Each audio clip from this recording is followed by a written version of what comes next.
ಧ್ಯಾನವೂ ಅದಕ್ಕೆ ಸಂಬಂಧಪಟ್ಟದ್ದು. ನಿಮ್ಮ ಸಂಪ್ರದಾಯದಲ್ಲಿ ಧ್ಯಾನ ಹೇಳುವಂಥದ್ದುಂಟ. ಈಗ ನಮ್ಮದರಲ್ಲಿ ಹೇಗೆ ಅಂತ ಹೇಳಿದರೆ, ದೇವರನ್ನ ಆವಾಹನೆ ಮಾಡಿ ಆದ ನಂತರ ದೇವರಿಗೆ ಗಾಯತ್ರಿಯನ್ನು ಹೇಳಿ, ಈಗ ರುದ್ರಾಗೋದ ತತ್ಪುರುಷಾಯ ಹಾಗೆ, ಆಮೇಲೆ ಋಷಿ ಛಂದಸ್ಸು ಹೇಳಿ ದೇವರ ರೂಪ ಗೊತ್ತಿರ್ಬೋದು. ಶುಕ್ಲ ಇದು ಶಾಂತಾಕಾರಂ ದೇವಿ ಇದ್ರೆ ಅಷ್ಟೇ, ಸರ್ವಮಂಗಳ ಈಗ ಈ ದೇವರಿಗೆ ಧ್ಯಾನ ವಿಶೇಷ ಉಂಟ, ಅದೇ ಧ್ಯಾನ ವಿಶೇಷ ಉಂಟ.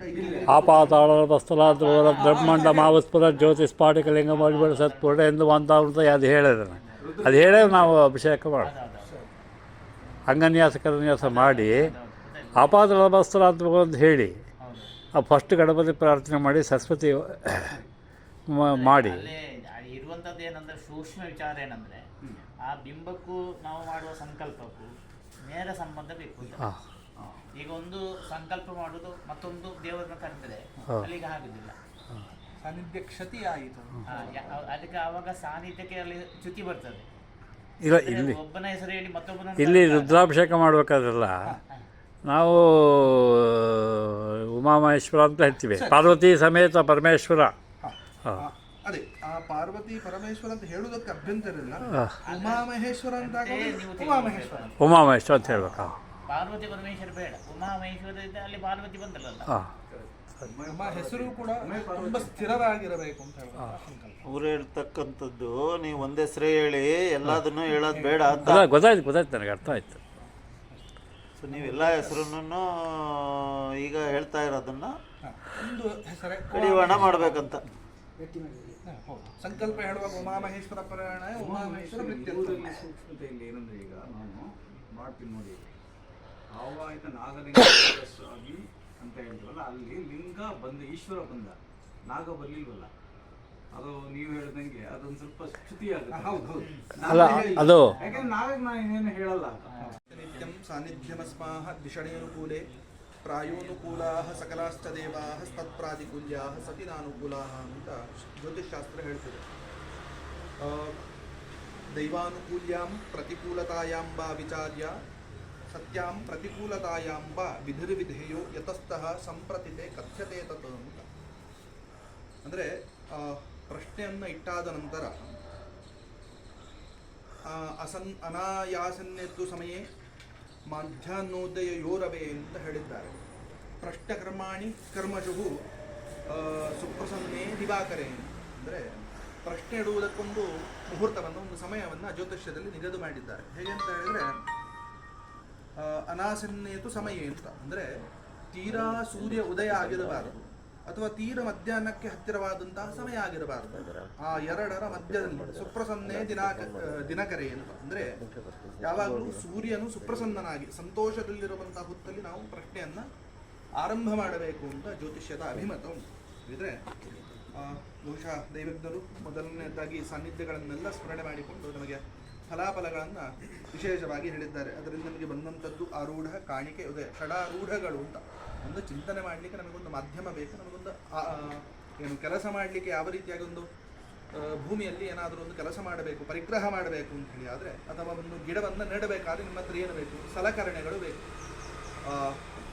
ಭೂಮಿಯನ್ನು ಏನು ಖನನ ಮಾಡಲಿಕ್ಕೆ ಅದಕ್ಕೆ ಬೇಕಾದಂತಹ ಸಾಮಗ್ರಿಗಳೆಲ್ಲ, ಹಾರೆ ಇತ್ಯಾದಿಗಳೆಲ್ಲ ನಿಮಗೆ ಬೇಕಾಗ್ತದೆ. ಅದೇ ರೀತಿಯಾಗಿ ಜ್ಯೋತಿಷ್ಯದಲ್ಲಿ ತಾಂಬೂಲ ಪ್ರಶ್ನೆ, ಸ್ವರ್ಣಾರೂಢ ಪ್ರಶ್ನೆ, ತಾಂಬೂಲ ಪ್ರಶ್ನೆ ಅಂತ ಬೇರೆ ಬೇರೆ ವಿಧಾನಗಳು ಉಂಟು. ಅದರಲ್ಲಿ ವಿಶೇಷವಾಗಿ ತಾಂಬೂಲ ಪ್ರಶ್ನೆ. ನೀವು ಕೊಟ್ಟಂತಹ ತಾಂಬೂಲ, ಭಗವಂತನನ್ನ ಪ್ರಾರ್ಥನೆ ಮಾಡಿ ನೀವು ಕೊಟ್ಟಂತಹ ತಾಂಬೂಲ, ಅದರಿಂದ ನಾವು ಲೆಕ್ಕಾಚಾರವನ್ನು ತೆಗೆದು ಮತ್ತು ಆ ಲಕ್ಷ್ಮಿಯ ಸ್ಮರಣೆ ಬೇಕು. ಇಲ್ಲ ಅಂತ ಹೇಳಿದ್ರೆ ನಿಮ್ಮ ಕಾರ್ಯಗಳಿಗೆ ವಿಘ್ನಗಳು ಬರಬಹುದು, ತಸ್ಕರಾರಾತಿ, ಕಳ್ಳತನ ಆಗುವಂತಹದ್ದು. ಈ ಪರಿಸರದಲ್ಲೆಲ್ಲ ಕಳ್ಳತನ ಆಗುವಂಥದ್ದು ಏನಾದರೂ ಗೊತ್ತುಂಟು? ಅಂಥದ್ದಾಗುತ್ತದೆ, ಅನುಭವಕ್ಕೆ ಬಂದಿದೆ.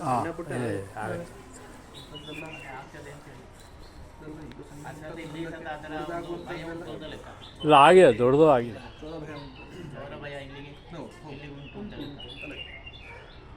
ಈ ದೇವರ ಸೊತ್ತೇನಾದ್ರೂ ಹೋದದ್ದು ಅಂಥದ್ದೇನಾದ್ರೂ ಆಗಿದೆ?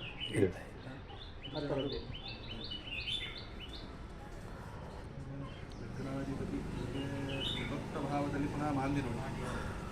ಕೊಟ್ಟ ಭಾವದಲ್ಲಿ ನಾಂದಿಲಂತು ಅಂತ ಹೇಳಿ, ಆದರೆ ಈ ನಾವು ಕೂತಂತಹ ಜಾಗ ಸ್ಮಶಾನದ ಮೇಲೆ ಕೂತಿದ್ದೇವೆ ಅಂತ ಹೇಳಿದ್ರೆ ಹೇಳ್ಬೇಕಾಗ್ತದೆ. ದೇವರನ್ನ ಸ್ಮಶಾನದ ಮೇಲೆ ಇಟ್ಟಿದ್ದೀರಿ ಅಂತ ಸ್ಮಶಾನ ಸದೃಶವಾದಂತಹ ದೋಷಗಳಲ್ಲಿ ಈ ಜಾಗದಲ್ಲಿ ಅದರಿಂದಲೇ ನೀವು ಎಷ್ಟು ಮುಂದೆ ಹೊರಟರು ಕೂಡ ನಿಮಗೆ ಅದಕ್ಕೊಂದು ವಿಘ್ನಗಳು ಬರುವುದು, ಅಥವಾ ಆ ಒಂದು ರೀತಿಯ ಆಲಸ್ಯ, ಸಾಕು ಮಾರೆ ಯಾಕೆ ಬೇಕು ಇದೆಲ್ಲ ವಿವಾಟಗಳು ಅಂತ ಹೇಳಿ ವಾಪಸ್ಸು ಆಲಸ್ಯ ಬರುವಂಥದ್ದು ಇತ್ಯಾದಿಗಳೆಲ್ಲ ಬರ್ತದೆ ಅಂತ ಒಂದು ಕಾರ್ಯಕ್ಕೆ ಹೋಗುವಾಗ ವಿಘ್ನಗಳು, ಹಾ, 2-3 ಸಲ ಹೋಗುದು. ಹೋಗುವಂಥದ್ದು. ಹೌದು, ಒಂದೇ ಕಾರ್ಯಕ್ಕೆ 2-3 ಸತಿ ಪುನಃ ಪುನಃ ಭೇಟಿ ಅಂಥದ್ದೆಲ್ಲ ಲಕ್ಷಣಗಳೆಲ್ಲ ನಮಗೆ ಇಲ್ಲಿ ಕಂಡು ಬರ್ತದೆ.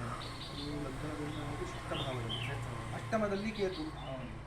ಅಲ್ವಾ, ಗಣಪತಿ ಕೇತಶ್ಚಂಡಾಲ ದೈವತಂ ಅಂತ ಹೇಳಿದ ಹಾಗೆ ಚಾಂಡಾಲರು ಆರಾಧನೆ ಮಾಡಿದಂತಹ ಸ್ವಲ್ಪ ದೈವಗಳು, ಸ್ಮಶಾನಕ್ಕೆ ಸ್ಮಶಾನ ಸದೃಶವಾದಂತಹ ಶಕ್ತಿಗಳು, ಸ್ಮಶಾನ ಸದೃಶವಾದಂತಹ ಶಕ್ತಿಗಳು, ಅಲ್ಲಿ ರವಿ ಅದೆಲ್ಲ ಇರುವಂಥದ್ದು, ಸ್ಮಶಾನ ಭದ್ರಕಾಳಿ, ಹಾ, ಅದೆಲ್ಲ ನೀಚ ಶಕ್ತಿಗಳ ಆರಾಧನೆಗಳು, ಸಂಚಾರ ಇರುವಂಥದ್ದು, ಸಂಚಾರ ಇರುವಂಥದ್ದು. ಅದೆಲ್ಲ ಲಕ್ಷಣ ಕಾಣ್ತದೆ. ಇಲ್ಲಿಂದ ಸ್ಮಶಾನ ಎಷ್ಟು ದೂರದಲ್ಲಿ? ಇಲ್ಲ ಇಲ್ಲ ದೇವಸ್ಥಾನ 500 ಮೀಟರ್ಸ್ ದೇವಸ್ಥಾನ ಏನಿದೆ ಆ ದೇವಸ್ಥಾನದ ಹತ್ರದಲ್ಲಿ ಈ ದೇವಸ್ಥಾನಕ್ಕೂ ಇನ್ನೊಂದು ದೇವಸ್ಥಾನದ ನಡುವೆ ಸ್ಮಶಾನ ಬರ್ತದ ಹಾಗೇನಾದ್ರು? ಹೌದು ಲಕ್ಷ್ಮೀ ದೇವಸ್ಥಾನದ ಅಲ್ಲಿಂದ ಇಲ್ಲಿಗೆ ಬರುವಾಗ ನಡುವಲ್ಲಿ ಸ್ಮಶಾನ ಅಂತ, ಹೌದು ಆ ದಾರಿಯಾಗಿ ಎಲ್ಲದಿದ್ರು ಕೂಡ ಅದಕ್ಕೆ ನಡುವೆ. ನಡುವೆ ಸ್ಮಶಾನ ಸದೃಶವಾದಂತಹ ಶಕ್ತಿ. ಕೆರೆ ಇದೆ, ಕೆರೆ ಪಕ್ಕ ಇದೆ. ಕೆರೆ ಪಕ್ಕ ಸ್ಮಶಾನ. ಹೌದು ಹೌದು. ಕೇತು ಅಂಶಕ ನಮಗೆ ಕೊಟ್ಟದ್ದು ಆರೂಢಕ್ಕೆ ಕೇತು ಅಂಶಕ. ದ್ವಾದಶಾಧಿಪತಿ ದುಸ್ಥಿತಿಯ ಗ್ರಹನೇ ಹೋಗಿ ನಮಗೆ ಅಂಶಕ ಕೊಟ್ಟದ್ದು ಕೇತು. ಗಣಪತಿಯೂ ಬೇಕು, ಭದ್ರಕಾಳಿ ಸಂಬಂಧಿತ ಒಂದು ಶಕ್ತಿ ಬೇಕಾಗ್ತದೆ. ಇದೆಲ್ಲ ಬಂದಿದ್ದು ಈಗ ಕೆಲಸಗಳನ್ನೆಲ್ಲ ನಿಮಗೆ ಮಾಡ್ತಾರೆ. ಮತ್ತು ಕುಜನಲ್ಲಿ ವಿಶೇಷವಾಗಿ ಅಲ್ಲಿ ವೃಶ್ಚಿಕ ಯುಗ್ಮರಾಶಿಯಲ್ಲೇ ಅಲ್ವಾ? ಉಮಾಮಹೇಶ್ವರನ ಸಾನ್ನಿಧ್ಯ. ಮತ್ತೊಂದು ಗಣಪತಿ ಬೇಕು ನನಗೆ. ನೈಋತ್ಯ ಭಾಗದಲ್ಲಿ ಗಣಪತಿ ಆರಾಧನೆ ಬೇಕು. ಗರ್ಭಗುಡಿ ನಿರ್ಮಾಣ ಮಾಡುವಾಗ ಪ್ರಧಾನ ಗುಡಿ ಉಮಾಮಹೇಶ್ವರನ ನಿರ್ಮಾಣ ಮಾಡಿ ಅದರ ನೈಋತ್ಯ ಭಾಗದಲ್ಲಿ ಗಣಪತಿಗೆ, ವಾಯವ್ಯ ಭಾಗದಲ್ಲಿ ಭದ್ರಕಾಳಿ ಮಾಡುವ ಸಂಪ್ರದಾಯ ಉಂಟಾ? ಉಂಟಲ್ಲ, ಮಾಡ್ಬೋದು. ಅಂದ್ರೆ ಭದ್ರಕಾಳಿನ ದೇವಿ ಹಾಂ, ಸರಿ ಸರಿ. ಚಾಮುಂಡಿ ಅಥವಾ ಭದ್ರಕಾಳಿ ಅದು ನಾವು ನೋಡುವ. ಇದ್ರ ದೇವಿ ಅಂತಲೇ ಮಾಡುದು. ಮಾಡುವ ಚಾಮುಂಡಿ ಅಂತ ಹೋದ್ರೆ ಅದು ಸ್ವಲ್ಪ ಕಲಮಟ್ಟ ಆಯಿತು. ವಿಚಾರದಲ್ಲೆಲ್ಲ ಸ್ವಲ್ಪ ತೊಂದರೆಗಳುಂಟು ಅಂತ ಹೇಳಬೇಕು ನಾವು. ವಿತ್ತ ವಿಚಾರದಲ್ಲೆಲ್ಲ ಸ್ವಲ್ಪ ತೊಂದರೆಗಳುಂಟು. ಸ್ಥಿರ ನಮಗೆ ವಿಸ್ವಭಾವ ಚರರಾಶಿಯಾಗಿದ್ದುಕೊಂಡು ಹಣದ ಖರ್ಚಿನ ವ್ಯವಸ್ಥೆಗಳ ಬಗ್ಗೆ ಆಲೋಚನೆ ಮಾಡಿದ್ದೀರಾ? ಟ್ರಸ್ಟ್ ನಿರ್ಮಾಣ ಮಾಡಿ ಆದ ನಂತರ ಇಷ್ಟು ಬಜೆಟ್ ಬೇಕಾಗಬಹುದು ಅಂತ ಹೇಳುವಂಥ ಏನಾದರೂ ಲಕ್ಷಣಗಳಿಂದ ಏನಾದರೂ ಆಲೋಚನೆ ಉಂಟಾ?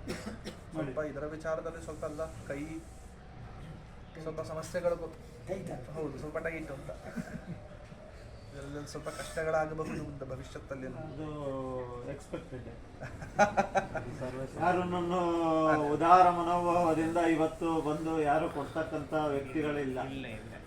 ಸೊ ಅದನ್ನ ಏನೋ ನಾವು ಎಕ್ಸ್ಪೆಕ್ಟೆಡ್.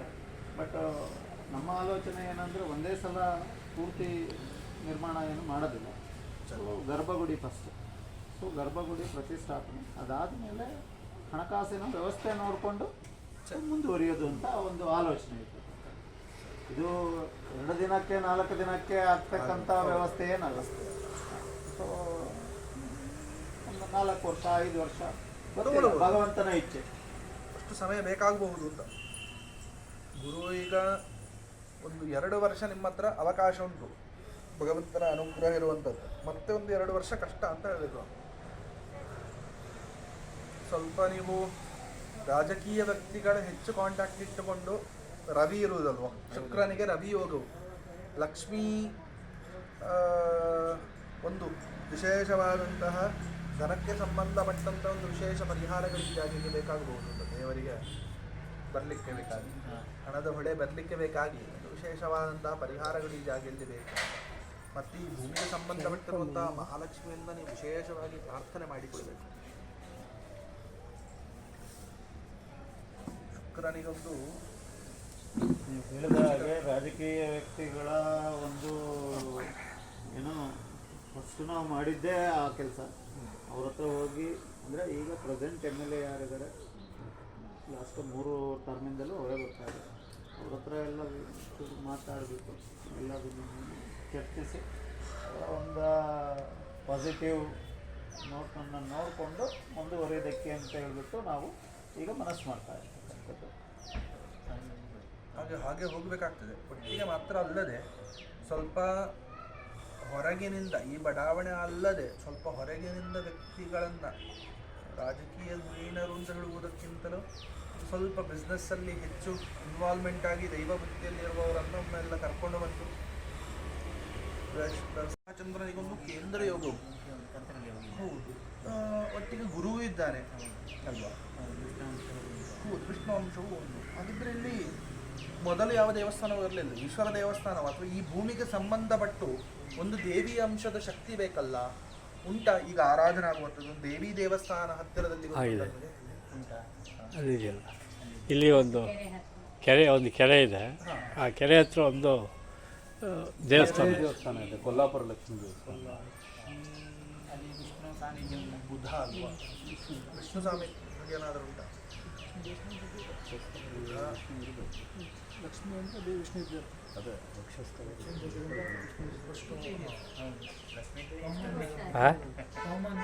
ಈ ಹೊಸ ದೇವಸ್ಥಾನ ಅಲ್ಲ, ಸ್ವಲ್ಪ ಇತಿಹಾಸ ಇದ್ದದ್ದು. ಇಲ್ಲ, ಅದು ಹಳೆ ದೇವಸ್ಥಾನ, ಅದನ್ನು ಜೀರ್ಣೋದ್ಧಾರ ಮಾಡಿದೆ. ಇದರೊಂದು ಲಕ್ಷ್ಮೀ ಅಂಶ ಸಂಬಂಧಿತವಾದಂತಹ ದೇವಸ್ಥಾನ. ಗುರು ಗುರು ಇದ್ದ ಕಾರಣ ಒಂದು ಉತ್ತಮ ಅಂಶದಲ್ಲಿ ಸಾನ್ನಿಧ್ಯ ಕೇಂದ್ರ ಅಲ್ವಾ? ನಮಗೆ ಆರೂಢಕ್ಕೆ ಕೇಂದ್ರ ಭಾವದಲ್ಲಿರುವಂಥದ್ದು. ಇದ್ರೆ ಒಂದು ಒಳ್ಳೆಯ ಸ್ಥಾನದಲ್ಲಿ ಪ್ರಧಾನವಾಗಿ ನಿಂತು ಅಂತ ಲೆಕ್ಕ.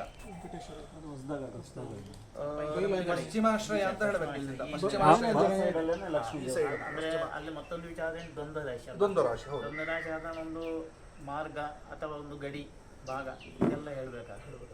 ಬಯಲಾಂಜನೇಯ ಅಂತ ಇದ್ದಾನೆ.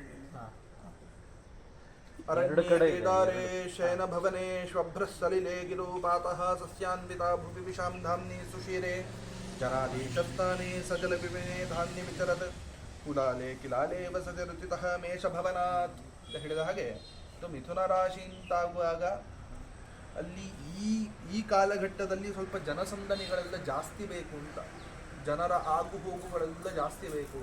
ಈಗ ಒಂದು ಸ್ವಲ್ಪ ವ್ಯಾಪಾರ ಇತ್ಯಾದಿಗಳೆಲ್ಲ ಆಗ್ತಾ ಇರುವಂತಹ ಜಾಗ ಅಂತ ಹೇಳಬೇಕು. ಹಿಂದಗಡೆ ಅದರ ಹತ್ರ ದೇವಸ್ಥಾನದ ಹತ್ರ ಪೇಟೆ ಅಥವಾ ಜನಗಳೆಲ್ಲ ಪೂರ್ವ ಭಾಗದಲ್ಲಿ ಅದೊಂದು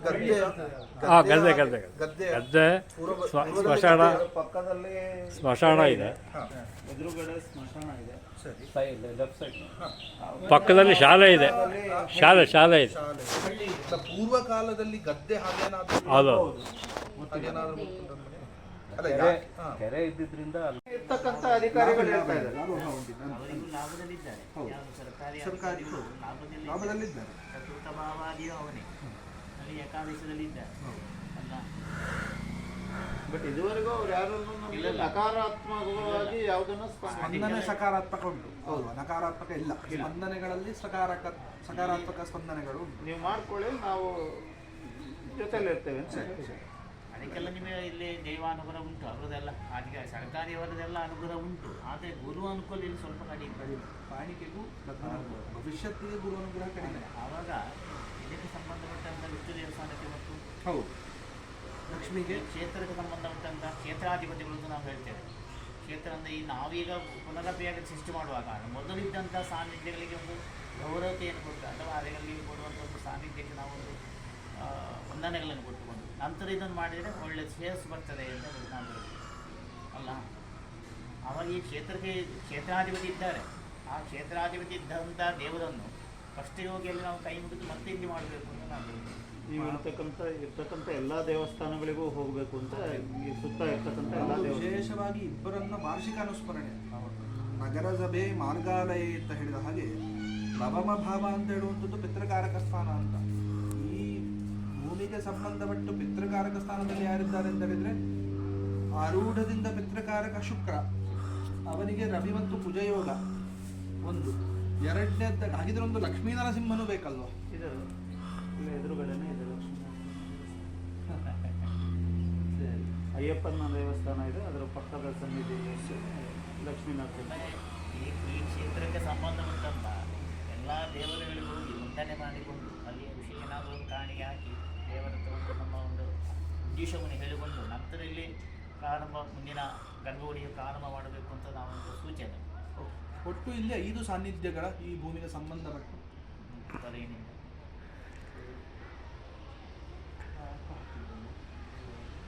ನಾಲ್ಕೇ ಬತ್ತಿ ಹಾಕಿದ್ದೀನಿ. ಬತ್ತಿ 4 ಹಾಕಿದ್ದಾರೆ. 5 ಹಾಕಿತ್ತು 5 ಹಾಕಿದ ಹಾಂ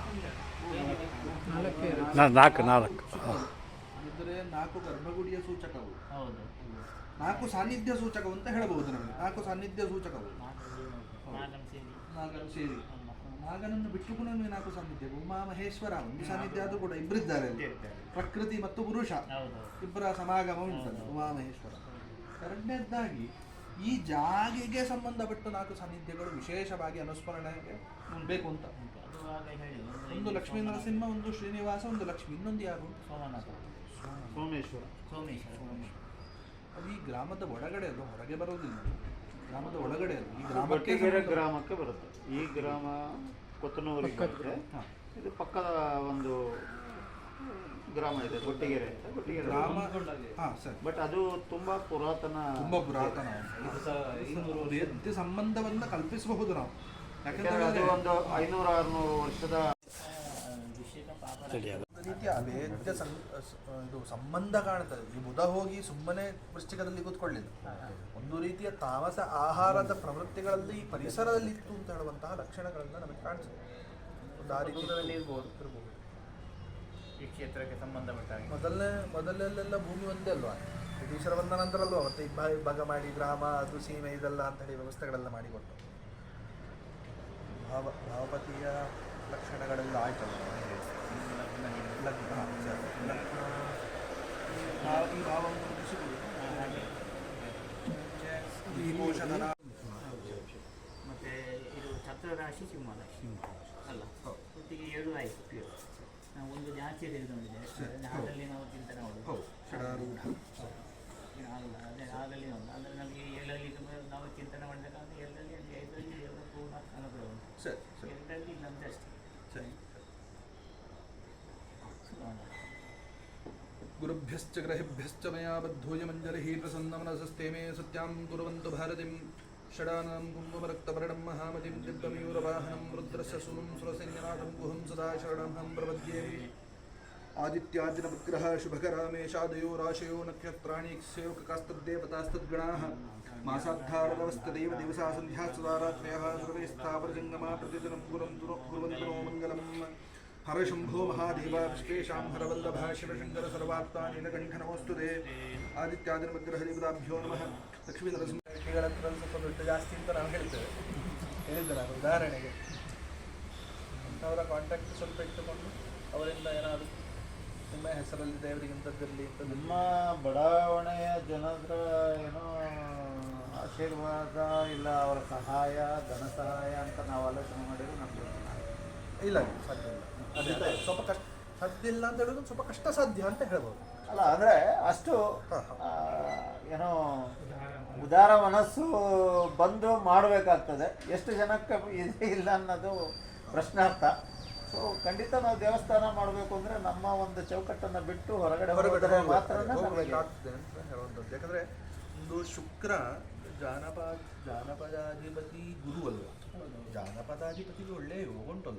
ಸಪ್ತಮ ಭಾವಾಧಿಪತಿಯನ್ನು ಜಾನಪದ ರಾಶಿ ಅಂತ ತಗೊಂಡ್ರೆ ನಾವು ಸಪ್ತಮ ಭಾವಾಧಿಪತಿಯಾದಂಥ ಗುರುವಿಗೊಂದು ಕೇಂದ್ರ ಯೋಗ ದುಡ್ಡು ಬರ್ತದೆ. ಸ್ವಲ್ಪ ಹೊರಗೆ ಹೋಗಬೇಕು. ನಿಮ್ಮ ಫೆನ್ಸಿಂಗ್ ಅನ್ನು ಹಾರಿ ಹೋಗಬೇಕು. ಹೋದಾಗ ಖಂಡಿತವಾಗಿ ಬರ್ತದೆ ಅದು ವಿಚಾರ. ತೃತೀಯ ಭಾವವನ್ನು ದ್ವಿತೀಯ ಭಾವಾಧಿಪತಿ ಹೆಚ್ಚು ಚಿಂತನೆ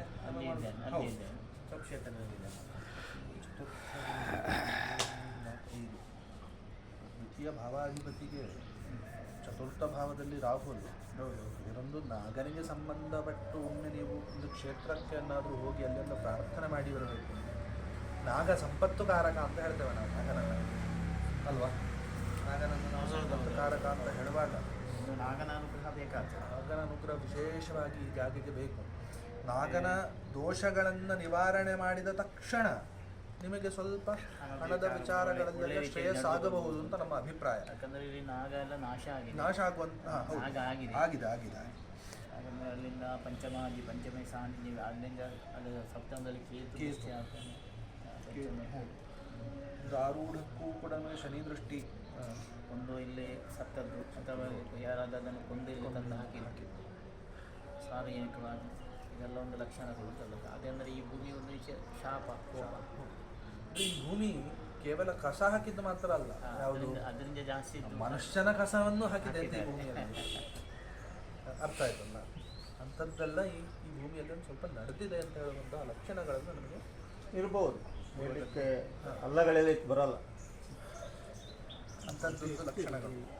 ಮತ್ತು ಎರಡನೇದಾಗಿ ನಾವು ನೋಡಿಲ್ಲ, ನಮಗೆ ಗೊತ್ತಿಲ್ಲ, ಬಟ್ ಇರ್ಬೋದು, ಹೇಳಲಿಕ್ಕಲ್ಲ. ಪಂಚಮಾಧಿಪತಿ ನಮಗೆ ಶನಿ, ಭಾವಾಧಿಪತಿ ಕೇಂದ್ರದಲ್ಲಿ, ಹೌದು, ಆರೂಢಕ್ಕೆ ಕೇಂದ್ರದಲ್ಲಿ. ಆದರೆ ಆ ಹೆಣ್ಣು ಮಗಿಗೆ ಆರತಿಗೊಬ್ಬಳು ಕೀರ್ತಿಗೊಬ್ಬ ಅಂತ ಹೇಳ್ತೇವೆ ನಾವು ಅಲ್ವಾ. ಮನೆಯನ್ನು ಬೆಳಗುವಂತಹ ಲಕ್ಷ್ಮಿ ಯಾರು ಅಂತ ಹೇಳಿದರೆ ಹೆಣ್ಣು ಅಂತ. ಅಂದರೆ ಆ ಕನ್ಯಾ ರಾಶಿಯಾಗೆ ನಮಗೆ ಬಂದು ಆ ಕನ್ಯಾ ರಾಶಿ ಅಂತ ಹೇಳಿದರೆ ಇನ್ನೊಂದು ಮನೆಯನ್ನು ಬೆಳಗುವಂತಹ ಲಕ್ಷಣಗಳನ್ನು ಹೇಳುವಂತಹ ಒಳ್ಳೆಯ ರಾಶಿ, ಮನೆಯನ್ನು ಬೆಳಗುವಂತಹ ರಾಶಿ ನಮಗೆ ಕನ್ಯಾ ರಾಶಿ. ಆದ್ದರಿಂದ ಈ ಸಾನ್ನಿಧ್ಯವು ಎಷ್ಟು ಬೆಳಗುತ್ತದೆಯೋ ನಿಮಗಷ್ಟು ಶ್ರೇಯಸ್ಸು, ರೋಗ ರುಜಿನಗಳೆಲ್ಲ ನಿವಾರಣೆ ಆಗುತ್ತದೆ. ಭಗವಂತನನ್ನು ನಂಬಿದರೆ ಅಷ್ಟು ಶ್ರೇಯಸ್ಸು ನಿಮಗೆ ಪ್ರಾಪ್ತಿ ಆಗ್ತದೆ ಅಂತ. ಅದು ನಮಗೆ ಒಂದು ಸಾನ್ನಿಧ್ಯ ಭಾವದಿಂದ ಬಂದಂತಹ ಒಂದು ವಿಚಾರ. ನಾವು ಪ್ರಶ್ನೆ ಮಾಡುವಾಗ ನಮಗೊಂದು ನಿಯಮ ಅಂತೇಳಿ ಉಂಟು. ಸಾನ್ನಿಧ್ಯವಿತ್ತ ಪರಿಚಾರಕ ವಾಹಬಿಂಬೆ ಆರೂಢದಿಂದ ದ್ವಿತೀಯ ತೃತೀಯ ಚತುರ್ಥ ಪಂಚಮ ಷಷ್ಠ ಹೀಗೆ ಭಾವಗಳನ್ನೇ ನಿಮಗೆ ಕಾಣಬಹುದು. ನಮಗೆ ದೇವಸ್ಥಾನ ಆಗಬೇಕು ಇಲ್ಲವೋ ಅಂತ ನಮಗೆ ಪ್ರಶ್ನೆ. ಇವ್ರು ನೋಡಿದರೆ ಏನೇನೋ ಹೇಳ್ತಿದ್ದಾರೆ ಅಂತ. ಆದರೆ ನಾವು ಭಾವಫಲಗಳನ್ನು ಹೇಳುವಾಗ ಒಂದೊಂದೇ ಭಾವವನ್ನು ನಾವು ಚಿಂತನೆ, ಅದಕ್ಕೊಂದು ಪ್ರಶ್ನೆಗೊಂದು ನಿಯಮ ಅಂತ ಇದೆ. ಆ ನಿಯಮವನ್ನು ಮೀರಿ ಹೋಗಲಿಕ್ಕೆ ನಮ್ಮಿಂದ ಆಗೋದು. ಆ ನಿಯಮದಲ್ಲೇ ನಾವು ಹೋಗಬೇಕಾಗ್ತದೆ. ಯಾಕಂತ ಹೇಳಿದ್ರೆ ಒಂದು ಭಾವದಲ್ಲಿ ನಮಗೆ ಮೊದಲು ಇಲ್ಲಿ ಸಾನ್ನಿಧ್ಯವನ್ನು ಹಿಡಿಬೇಕು. ಏನೆಲ್ಲ ಸಾನ್ನಿಧ್ಯಗಳಿವೆ, ಆ ಸಾನ್ನಿಧ್ಯಗಳ ವ್ಯವಸ್ಥೆಗಳು ಏನು ಅಂತ. ಒಂದು ಉಮಾಮಹೇಶ್ವರ ಅಂತ ನಮಗೆ ಸಿಕ್ಕಿತು. ಎರಡನೇದಾಗಿ ನಮಗೆ ಕಾಳಿ ಸಂಬಂಧಿತವಾದಂಥ ಅಥವಾ ಚಾಮುಂಡಿ ಸಂಕಲ್ಪದಲ್ಲಿ ಒಂದು ಶಕ್ತಿ ಆರಾಧನೆ ಬೇಕು ಅಂತ ಒಂದು ನಮಗೆ ವಿಶೇಷವಾಗಿ ಕಂಡಿದೆ. ಅದು ಬಂತು. ಅದು ಈ ಕ್ಷೇತ್ರಕ್ಕೆ ಸಂಬಂಧಪಟ್ಟಂಥ ಸಾನ್ನಿಧ್ಯ ಉಂಟು ಗೊತ್ತಿಗೊಳ್ತು. ಹೌದು. ಮತ್ತೊಂದು ಇದೊಂದು ನಡು ಪ್ರದೇಶ ಅಂತ, ಸುತ್ತಲೂ ಸಾನ್ನಿಧ್ಯಗಳಿಂದ ಆವೃತವಾಗಿ ನಡುವಲ್ಲಿ ಈ ದೇವಸ್ಥಾನವನ್ನು ಕಟ್ಟಲಿಕ್ಕೆ ನೀವು ಹೊರಟಿದ್ದೀರಿ ಅಂತ. ಅವಾಗ ಆ ಸಾನ್ನಿಧ್ಯಗಳನ್ನೆಲ್ಲ ಇವರು ಅನುಗ್ರಹ ಪಡ್ಕೊಂಡು ಮುಂದಕ್ಕೂ ಹೋಗಬೇಕು. ಹಾಗೆಂತೇಳಿ ಶಕ್ತಿ ದೇವತೆ ಆರಾಧನೆ ಪೂರ್ವಕಾಲದಲ್ಲಿ ಒಂದು ಅಂಥದ್ದಿತ್ತೋ ಅಂತ. ಈ ಸ್ವಲ್ಪ ಬಲಿ ಪ್ರಕ್ರಿಯಾದಿಗಳೆಲ್ಲ ನಡೆದು. ಹೌದು. ಅಂದರೆ ಹುಳಿಮಾವಿನಲ್ಲಿ ಇಲ್ಲಿಂದ ಒಂದು ಸ್ವಲ್ಪ 2-3 ಕಿಲೋಮೀಟರಲ್ಲಿ ಚೌಡೇಶ್ವರಿ ದೇವಸ್ಥಾನ ಸರಿ. ಈ ಬಲಿಯೆಲ್ಲ ಕೊಡುವಂಥ ಅದನ್ನು ಮಾಡ್ತಾರೆ ಅಲ್ಲ, ಆಯುಧ ಪೂಜೆಯಲ್ಲಿ ಎಲ್ಲ. ಇರುವುದರಿಂದ ಎಷ್ಟು ಗುಡಿಯ ನಿರ್ಮಾಣದ ಸಂಕಲ್ಪ ಉಂಟು ನಿಮ್ಮ ಹತ್ರ ಅದೊಂದು ಕೇಳಿಕೊಡುವ ಅಲ್ಲ ಇವರ ಹತ್ರ. ನಮಗಿಲ್ಲಿ ಒಂದು ಶುಕ್ರನು ಯುಗ್ಮರಾಶಿ ಜಾತನಾಗಿರುವಂಥದ್ದು ಅಲ್ವಾ. ಯುಗ್ಮರಾಶಿಯಲ್ಲಿ ಶುಕ್ರನಿರುವುದರಿಂದ ಗಣಪತಿ ಚಿಂತನೆಗೊಂದು ಅವಕಾಶ ಉಂಟು ಅಲ್ವಾ. ಎರಡನೇದಾಗಿ ಕುಜನು ಅಲ್ಲಿ ಇರುವುದರಿಂದ 4 ಸಂಕಲ್ಪ ಉಂಟು ಅಥವಾ 3? ಸೊ ಇಲ್ಲಿ ನಮಗೆ ಮೈನ್ ಬಂದುಬಿಟ್ಟು ಪ್ರಧಾನ ದೇವಸ್ಥಾನ ಅಂದರೆ ಈಶ್ವರ, ಅದರ ಪಕ್ಕದಲ್ಲಿ ಪಾರ್ವತಿ, ಸರಿ, ಅದರ ಪಕ್ಕದಲ್ಲಿ ಗಣೇಶ, ಹಾಗೂ ಒಂದು ಸುಬ್ರಹ್ಮಣ್ಯ ಅಂದರೆ ನಾಗರ ಪ್ರತಿಷ್ಠಾಪನೆ ಪ್ಲಸ್ ನವಗ್ರಹ ಅಂತ ಚಿಂತನೆ ಇದೆ. ಸರಿ. ನವಗ್ರಹವನ್ನು ಬಿಟ್ಟರೆ ನಿಮಗೆ ಪ್ರಧಾನ ಸಂಕಲ್ಪ 4 ಒಂದಾಯ್ತು ಅಲ್ವಾ. ನಮ್ಮ ಇಲ್ಲಿ ವ್ಯವಸ್ಥೆ ನೋಡಿದರೆ ನಿಮಗೆ ಚತುರ್ಗ್ರಹ ಯೋಗದಲ್ಲಿರುವುದು ಬುಧ, ಆರೂಢಾಧಿಪತಿಗೆ 3 ಗ್ರಹರ ಯೋಗ, ರವಿ, ಶುಕ್ರ ಮತ್ತು ಕುಜ. ನನ್ನ ಉದ್ದೇಶ ಏನು ಅಂತ ಹೇಳಿದರೆ ಪಾರ್ವತಿಗೆ ಪ್ರತ್ಯೇಕ ಬೇಕಾ ಅಂತ. ಯಾಕಂತ ಹೇಳಿದ್ರೆ ಉಮಾಮಹೇಶ್ವರ ಅಂತ ಆಗುವಾಗ ನಮಗೆ ಪಾರ್ವತಿ ಸಹಿತನಾಗಿ ಈಶ್ವರ. ಹಾಗಾದರೆ ರವಿ ಮತ್ತು ಅದು ಶುಕ್ರ ಒಟ್ಟಿಗೆ ಇರೋದು. ಹೌದು, ರವಿ ಶುಕ್ರನಿಗೆ ಹೌದು ಒಟ್ಟಿಗೆ ಇರುವಂಥದ್ದು. ಹಾಗೆ ಪಾರ್ವತಿಗಿಂತ ಅಲ್ಲಿ ಬೇಡ ಅಂತ ಉಮಾಮಹೇಶ್ವರ ಒಟ್ಟಿಗೆ ಬಂತು ಅಂತ. ಉಮಾಮಹೇಶ್ವರನಿಗೆ ಪೂಜೆ ಆಗುವಾಗ ಅಲ್ಲಿ ಉಮಾ ಮತ್ತು ಮಹೇಶ್ವರ. ಹೇಗೆ ನಿಮ್ಮ ಅಭಿಪ್ರಾಯ? ನಾವು ಈಗ ಮಾಡುವಾಗ ಹಾಗೆ ಮಾಡ್ತೀವಿ. ಪಾರ್ವತಿ ನಾಗಲಿಂಗೇಶ್ವರ ಸರಿ. ಆದರೆ ಈಗ ಪ್ರತೀತಿಯಲ್ಲಿ ಏನಿದೆ ಅಂದರೆ ನಾವು ಹತ್ರ ಹೇಳಿದ್ರು ಕೂಡ ಒಂದು ಪಕ್ಕದಲ್ಲಿ ಒಂದು ದೇವಿ ಇದ್ದೇ ಇರುತ್ತೆ. ಇದು ಪಾರ್ವತಿ ಇರುತ್ತೆ. ಆ ದೇವಿಗೆ ಬರುವ ನಾವು ಅದು ಪಾರ್ವತಿಯ. ಯಾಕಂತ ಹೇಳಿದ್ರೆ ಇದು ನಾವು ಶುಕ್ಲ ಪಕ್ಷ ಅಲ್ಲ ಕೃಷ್ಣ ಪಕ್ಷದಲ್ಲಿ ಇರ್ತೇವಲ್ಲ. ಕೃಷ್ಣ ಪಕ್ಷದ ಚತುರ್ಥಿ ಅಲ್ಲಿ ಹೌದು ಚತುರ್ಥಿ ಅಂತೇಳಿ. ಕುಮಾರೋ ಭೈರವಾದಿರ್ವ ಸ್ವಾಸ್ತ್ರೇ ತಕ್ಷವಶಾತ್ ಕುಜಃ ಅಲ್ವಾ. ಚಾಮುಂಡಿ ಭದ್ರಕಾಳ್ಯಾದಿ ಸಚೇತ್ ಯುಗ್ಮ ಸಮಾಶ್ರಿತಃ. ಈಗ ಕುಜನು ಇರುವಂಥದ್ದು ವೃಶ್ಚಿಕದಲ್ಲಿ. ವೃಶ್ಚಿಕ ರಾಶಿಯಲ್ಲಿ ಕುಜನು ಆಗುವಾಗ ಅಲ್ಲಿ ನಮ್ಮ ಶಾಸ್ತ್ರಾರ್ಥವಾಗಿ ನಾಯಿ ಅಂತ ಹೇಳುವಂಥದ್ದನ್ನು ಅಶೌಚ ಅಂತ ಹೇಳುವಂಥ ವಿಚಾರವನ್ನು ಹೇಳಬೇಕು ಅಂತ ಹೇಳಿದ್ದಾರೆ. ಸರಿಯಲ್ಲ? ಇದನ್ನು ನಾವು ಬರುವಾಗ ಮೊದಲು ನೋಡಿದ್ದು ಶ್ವಾನವನ್ನ. ಪ್ರಾಣಿಯಲ್ಲಿ ದೇವರು ಎಲ್ಲ ಪ್ರಾಣಿಯಲ್ಲಿ ಇದ್ದಾನೆ ಅಂತ ಹೇಳಿಲ್ಲ. ಆದರೆ ಶಾಸ್ತ್ರಾರ್ಥದಲ್ಲಿ ಶೌಚ ಶೌಚ ಅಂತ ಮಾತಾಡುವಾಗ ನಾಯಿಯ ವಿಚಾರ ಕೆಳಮಟ್ಟದ ಅದು ಪರಿಗಣನೆ, ಅದೇ ಕೆಳಮಟ್ಟದ್ದು ಬೇರೆ ಬೇರೆ ಕಡೆ ಅಂತಹ ಒಂದು ಅಶೌಚತೆಗಳು ತುಂಬ ಉಂಟು ಈ ಪರಿಸರದಲ್ಲಿ. ಭಗವಂತನಿಗೆ ಅದು ಹಿತ ಇಲ್ಲ, ಸಾನ್ನಿಧ್ಯಕ್ಕೆ ಅದು ಹಿತ ಇಲ್ಲ ಅಂತ ಹೇಳುವಂಥ ಒಂದು ಲಕ್ಷಣಗಳು ನಮಗಿಲ್ಲಿ ಕಾಣ್ತದೆ. ಹಾಗೆಯೇ ಸಾನ್ನಿಧ್ಯಗಳಲ್ಲಿ ಹೋಗಿ ಅದು ಪಾಪರಾಶಿಯಲ್ಲೇ ಬರ್ತದೆ. ಆದರೆ ನೀವು ಹೊರಟಂಥ ಕೆಲಸಗಳಿಗೆ ಭಗವಂತನ ಅನುಗ್ರಹ ಒಂದು ಅನುಗ್ರಹ ಉಂಟು. ಅಂದರೆ ನಿಮ್ಮ ಮನಸ್ಸು ಶುದ್ಧ ಉಂಟು, ಅದರಲ್ಲಿ ಎರಡು ಮಾತಿಲ್ಲ. ಮನಸ್ಸು ನಿಮ್ಮದು ತುಂಬ ಶುದ್ಧ ಉಂಟು. ಒಳ್ಳೆಯ ನಿಮ್ಮ ಸಂಕಲ್ಪ ಉದ್ದೇಶಕ್ಕೆ ನಾವು 100ಕ್ಕೆ 100 ಮಾರ್ಕ್ ಕೊಡಬೇಕು. ಪಂಚಮಿ ಬುದ್ಧಿ ಸಾಮರ್ಥ್ಯ ಪಂಚಮಾದಿ ಸಪ್ತಮದಲ್ಲಿ ಕೇಂದ್ರದ್ದಾನೆ. ನಿಮ್ಮ ಒಗ್ಗಟ್ಟು ಇಲ್ಲ. ಪ್ರಜ್ಞಾ ಪ್ರತಿಭಾ ಮೇಧ ವಿವೇಕ ಶಕ್ತಿ ಪುರಾತನಂ ಪುಣ್ಯಂ ಮಂತ್ರಾಮಾತ್ಯ ತನೂಜಾಹ ಪಂಚಮಾ ಬಹುತ್ಸ ಮನಸ್ಯಮಪಿ ಚಿಂತ್ಯಂ ಅಂತ. ನಿಮ್ಮ ಸಂಕಲ್ಪಕ್ಕೆ ನಾವು ಒಂದು ನಮಸ್ಕಾರ ಮಾಡಲೇಬೇಕು. ಶುದ್ಧವಾದಂತಹ ಸಂಕಲ್ಪವನ್ನು ನೀವು ತಗೊಂಡಿದ್ದೀರಿ. ಅದಕ್ಕೆ ಭಗವಂತನ ಅನುಗ್ರಹ, ನಮಗಿಂತ ಭಗವಂತ ದೊಡ್ಡದಲ್ಲ, ಭಗವಂತನ ಅನುಗ್ರಹ ಇರುತ್ತದೆ. ಆದರೆ ಈ ಅಶೌಚಗಳನ್ನೆಲ್ಲ ನಿವಾರಣೆ ಮಾಡಿ ಭಗವಂತನ ಸಾನ್ನಿಧ್ಯವನ್ನು ಇನ್ನಷ್ಟು ನಾವು ಮೇಲಕ್ಕೆ ತಗೊಂಡು ಹೋದಾಗ ಭಗವಂತ ನಮಗೆಲ್ಲ ಅನುಕೂಲತೆಗಳನ್ನು ಮಾಡ್ತಾನೆ. ನೀವು ಕಣ್ಣು ಮುಚ್ಚಿ ಕಣ್ಣು ತೆಗೆದಾಗ ನಿಮ್ಮ ಕೆಲಸಗಳಾಗ್ತದೆ. ಮಾತ್ರ ಅಲ್ಲ, ಈ ನೀವು ಆರಾಧನೆ ಮಾಡುವಂತಹ ಈ ಉಮಾಮಹೇಶ್ವರ ರೋಗ ನಿವಾರಕನು ಅಂತ, ಒಂದು ರೀತಿಯ ಸಂಜೀವಿನಿ ಅಂತ ಇವನು. ಗೊತ್ತಾಯ್ತು ನಮಗೆ? ಒಂದು ರೀತಿಯ ಸಂಜೀವಿನಿ ಅಂತ. ಶಾರೀರಿಕ ಕಶ್ಮಲಗಳನ್ನು, ಶಾರೀರಿಕ ಅಶೌಚಗಳನ್ನೆಲ್ಲ ನಿವಾರಣೆ ಮಾಡುವಂಥ ವಿಶೇಷವಾದಂತಹ ಸಾಮರ್ಥ್ಯವನ್ನು ಭಗವಂತ ಹೊಂದಿದ್ದಾನೆ ಉಮಾಮಹೇಶ್ವರ ಅಲ್ವ? ಮೃತ್ಯುಂಜಯ ಅಂತ ಕರೆಯುವುದಿಲ್ವ ನಾವು? ಸಂಜೀವನಿ ಮೃತ್ಯುಂಜಯ ಅಂತ ಹೇಳಿ ಕರೆಯುವುದಿಲ್ಲ. ಹಾಗೆ ಅಂತಹ ಸಾಮರ್ಥ್ಯ ಇಲ್ಲಿ ಬನ್ನಿ. ಬಿಸಿಲಾಗುವುದಕ್ಕೆ ನೀವು ಬಿಸಿಲಲ್ಲಿ ಕೂತ್ರೆ ದೇವರಿಗೆ ಬಿಸಿಲಾಗ್ತಾ ಉಂಟು ಅಂತ ಲೆಕ್ಕ. ಬಿಸಿಲು ಬೇಕು ಬೆಂಗಳೂರಿನವರಿಗೆ. ದಿನ ಸಿಗಲ್ಲ, ಎಸಿ ಒಳಗೆ ಕೂತ್ಕೊಂಡು. ಮತ್ತೆ ನಾವು ಬರುವಾಗ ದೇವರ ಪೂಜೆಯನ್ನು ಆರಾಧನೆಯನ್ನು ಮಾಡ್ತಾ ಇದ್ವು ಅಲ್ವಾ? ನಮಗೆ ಅದೊಂದು ಶುಭ ಲಕ್ಷಣ. 2 ಮೈನಸ್ ಆದರೆ ಒಂದಿಲ್ಲ. ಒಂದು ಪ್ಲಸ್. ಹಾಗಿದ್ರೆ ಭಾಗ್ಯಸ್ಥಾನಗತೆ ಶುಭೆ ತದಧಿಪೆ ಪ್ರಾಣಿನ್ಯಭೀಷ್ಟಸ್ಥಿತೆ ಲಗ್ನೇನ ತಪನೇನ ಬಾಥ ದಿಶನೇನಾನ್ವಿತೆ ಲೋಕಿತೆ ವಾನ್ವಿತೆ ಅಂತ ಹೇಳಿದ ಹಾಗೆ ಭಾಗ್ಯಸ್ಥಾನಗತೆ ನಮಗೆ ಭಾಗ್ಯಭಾವಾಧಿಪತಿ ಯಾರು? ನವಮ ಭಾಗ್ಯಭಾವಾಧಿಪತಿ ಆದಂತಹ ಶುಕ್ರನಿಗೊಂದು ದುಸ್ಥಿತಿ ಆದರೂ ಕೂಡ ಭಾಗ್ಯದಲ್ಲಿ ಯಾರೂ ಇಲ್ಲ, ತೊಂದರೆ ಇಲ್ಲ ನೋಡು. ಆದರೆ ಒಂದು ನಿಮ್ಮ ತಪಸ್ಸು, ಭಗವಂತನ ಆರಾಧನೆ ಎಷ್ಟೋ ನೀವು ಎಲ್ಲ ಸೇರಿ ಮಾಡ್ತಿರೋ ಅಷ್ಟು ಈ ಜಾಗಕ್ಕೆ ಶ್ರೇಯಸ್ಸು ಅಂತ ಹೇಳುವಂತಹ ಲಕ್ಷಣಗಳನ್ನು ನಮಗಿಲ್ಲಿ ಭಾವ ಹೇಳ್ತಾ ಉಂಟು. ಭಾವಕ್ಕೆ ಅನಿಷ್ಟ ಭಾವ ಇದ್ದರೂ ಕೂಡ ಕೆಲವೊಂದು ವಿಚಾರದಲ್ಲಿ ನಮಗೆ ಕೇಂದ್ರದಲ್ಲಿ ಗುರು ಬಂತು ಅಂತ ಹೇಳಿ ಆದರೆ ನಮಗೆ ಒಳ್ಳೆಯ ಯೋಗ ಅಂತ ಲೆಕ್ಕ. ಚಂದ್ರನು ಮತ್ತು ಗುರುವು, ಲಕ್ಷ್ಮಿಯೂ ಕೂಡ ಈ ಸಾನ್ನಿಧ್ಯಕ್ಕೆ ಅನುಕೂಲಕರವಾಗಿರ್ತಾರೆ ಅಂತ ಇದ್ದಾಳೆ. ನೀವು ಹೋಗಬೇಕು ಅಂತ ಈಗ ಹೋಗ್ತಾ ಇರುವಂಥ ಲಕ್ಷಣ ಕಾಣ್ತದೆ. ಈ ದೇವಸ್ಥಾನದ ಸಂಕಲ್ಪದಲ್ಲಿ ಹೋಗ್ತೀರಾ? ಈ ಟ್ರಸ್ಟಿನ ಉದ್ದೇಶದಲ್ಲಿ ಹೋಗ್ತೀರಾ? ಲಕ್ಷ್ಮೀ ದೇವಸ್ಥಾನಕ್ಕೆ ಹೋಗಿ ನಿಮಗೆ ಖಂಡಿತ ಶ್ರೇಯಸ್ಸಾಗ್ತದೆ. ಅಂದರೆ ಹತ್ತಿರದ ಸಾನ್ನಿಧ್ಯಗಳೆಲ್ಲ ಒಂದು ರೀತಿ ಹೇಳಬೇಕು ಅಂತ ಹೇಳಿ ಆದರೆ ನಮಗೆ ಆರೂಢವು ಒಂದು ಕನ್ಯಾ ರಾಶಿಯಾಗಿದ್ದುಕೊಂಡು, ಕನ್ಯಾ ರಾಶಿ ಒಂದು ಕ್ರೀಡಾಮಂತರ ಚಾರು ವೀಕ್ಷಣಗತಿ ಸ್ವಸ್ಥಾಂ ಸದಾಹುತ್ಸಖಿ ಅಂತ ಹೇಳಿದಾಗೆ ತುಂಬ ಒಳ್ಳೆಯ ಫಲವನ್ನು ಕನ್ಯಾ ರಾಶಿ ಹೇಳ್ತದೆ. ಹೇಗೆ ಕನ್ಯಾ ರಾಶಿ, ಕನ್ಯಾ ಅಂತ ಹೇಳಿದರೆ ಯಾರು? ಹುಡುಗಿ. ಹುಡುಗಿಯನ್ನು ನಾವು ಲಕ್ಷ್ಮಿಗೆ ಹೋಲಿಸ್ತೇವೆ.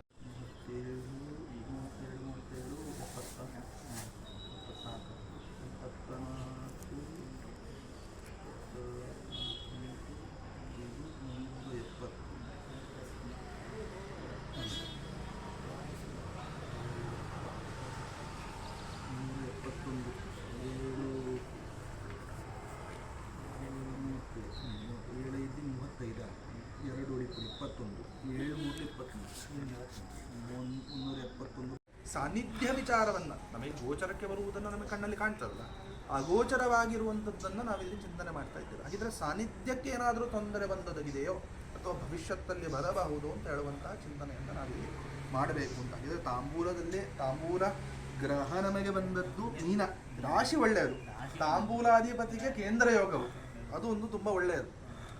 ವಿಚಾರಗಳು ಸ್ವಲ್ಪ ಒಳ್ಳೆಯದು ಉಂಟು, ಇಲ್ಲ ಅಂತಿಲ್ಲ. ಆದ್ದರಿಂದ ನಮಗೆ ಬಹುಶಃ 5ರಲ್ಲಿ ಅಲ್ವಾ, ಪಂಚಮಂ ಕಾರ್ಯಸಿದ್ಧಿ ಅಂತ ಹೇಳಿದಾಗ 5ರಲ್ಲಿ ಗುರು ಬಲ, 1ರಲ್ಲಿ ಇಲ್ಲ. ಯಾಕೆ ಅಂತ ಹೇಳುವಂಥದ್ದನ್ನು ನಾವು ಚಿಂತನೆ ಬೇಕಿದ್ರೆ ನಾವು ಮಾಡಿಕೊಂಡು ಹೋಗಿದ್ರೆ ಮೊದಲನೇದಾಗಿ ಆರೂಢದಿಂದ ತಗೊಳ್ಬೋದು. ಪೂರ್ತಿ ಅನುಗ್ರಹ ಬಾರದಿದ್ರೆ ಪ್ರಶ್ನೆ ಆಗುದೇ ಇಲ್ಲ. ಹೌದು, ಅಷ್ಟಮಂಗಲಕ್ಕೆ ಹೋಗ್ಬೇಕಾಗಿ ಅದೇ ಅಷ್ಟಮಂಗಲಕ್ಕೆ ಹೋಗೋ ಪ್ರಶ್ನೆ ಇಲ್ಲ. ಯಾಕಂದ್ರೆ ಅಲ್ಲಿ ದೈವಾನುಕೂಲ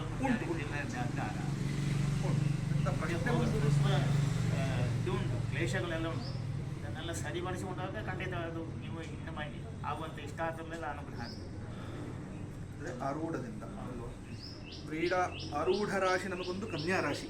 ನಾವು ಈ ಯಾವುದೆಲ್ಲ ಕನ್ಯಾ ರಾಶಿ ಬಂದಿದೆ ಅದನ್ನು ಒಟ್ಟಿಗೆ ತಗೊಂಡೋದ್ರೆ ನಮಗೆ ಚಿಂತನೆಗೆ ಸ್ವಲ್ಪ ಸುಲಭ ಆಗಿದೆ. ಆದ ನಂತರ ಆರೂಢ ಪ್ರಶ್ನೆ ಅಂದರೆ ಈ ಜಾಗೆಯ ಹೆಸರು ಭಗವಂತನ, ದೇವರನ್ನೇ ನಾವು ಯಜಮಾನನ ಸ್ಥಾನದಲ್ಲಿ ಇಟ್ಟು ಆರ್ದ್ರ ನಕ್ಷತ್ರ ಮಿಥುನ ರಾಶಿ ಸಂಕಲ್ಪ ಉಮಾಮಹೇಶ್ವರ ಅಂತ ಹೇಳುವಂಥ ಸಾನ್ನಿಧ್ಯ ಸಂಕಲ್ಪದಲ್ಲಿ ಪ್ರಶ್ನೆಯನ್ನು ಇಟ್ಟಾಗ ನಮಗೆ ಪ್ರಧಾನವಾಗಿ ಕಂಡು ಬಂದಂಥ ಆರೂಢ ರಾಶಿ ಅದು ಕನ್ಯಾ ರಾಶಿ. ತುಂಬ ಒಳ್ಳೆಯ ರಾಶಿ, ನಮಗೆ ಒಳ್ಳೆಯ ಆರೂಢ ರಾಶಿಯನ್ನು ಭಗವಂತ ಕರುಣಿಸಿಕೊಟ್ಟಿದ್ದಾನೆ.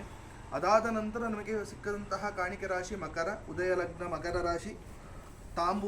ತಾಂಬೂಲ ಸಂಖ್ಯಾಂ ದ್ವಿಗುಣಾಂ ಶರಗ್ನಾಂ ಸೈಕಾಂ ಹರೇತ್ ಸಪ್ತಭಿರತ್ರಶಿಷ್ಟೈ ಸೂರ್ಯಾದಿಕಾನಾಂ ಉದಯೋತ್ರ ಕಲ್ಪ್ಯೋ ಗೃಹ್ಯೋದಯೋ ಯತ್ರ ಸಲಗ್ನ ರಾಶಿ ಅಂತ ಹೇಳಿ ಜ್ಯೋತಿಷ್ಯದಲ್ಲಿ ಹೇಳಿದ್ದಾರೆ.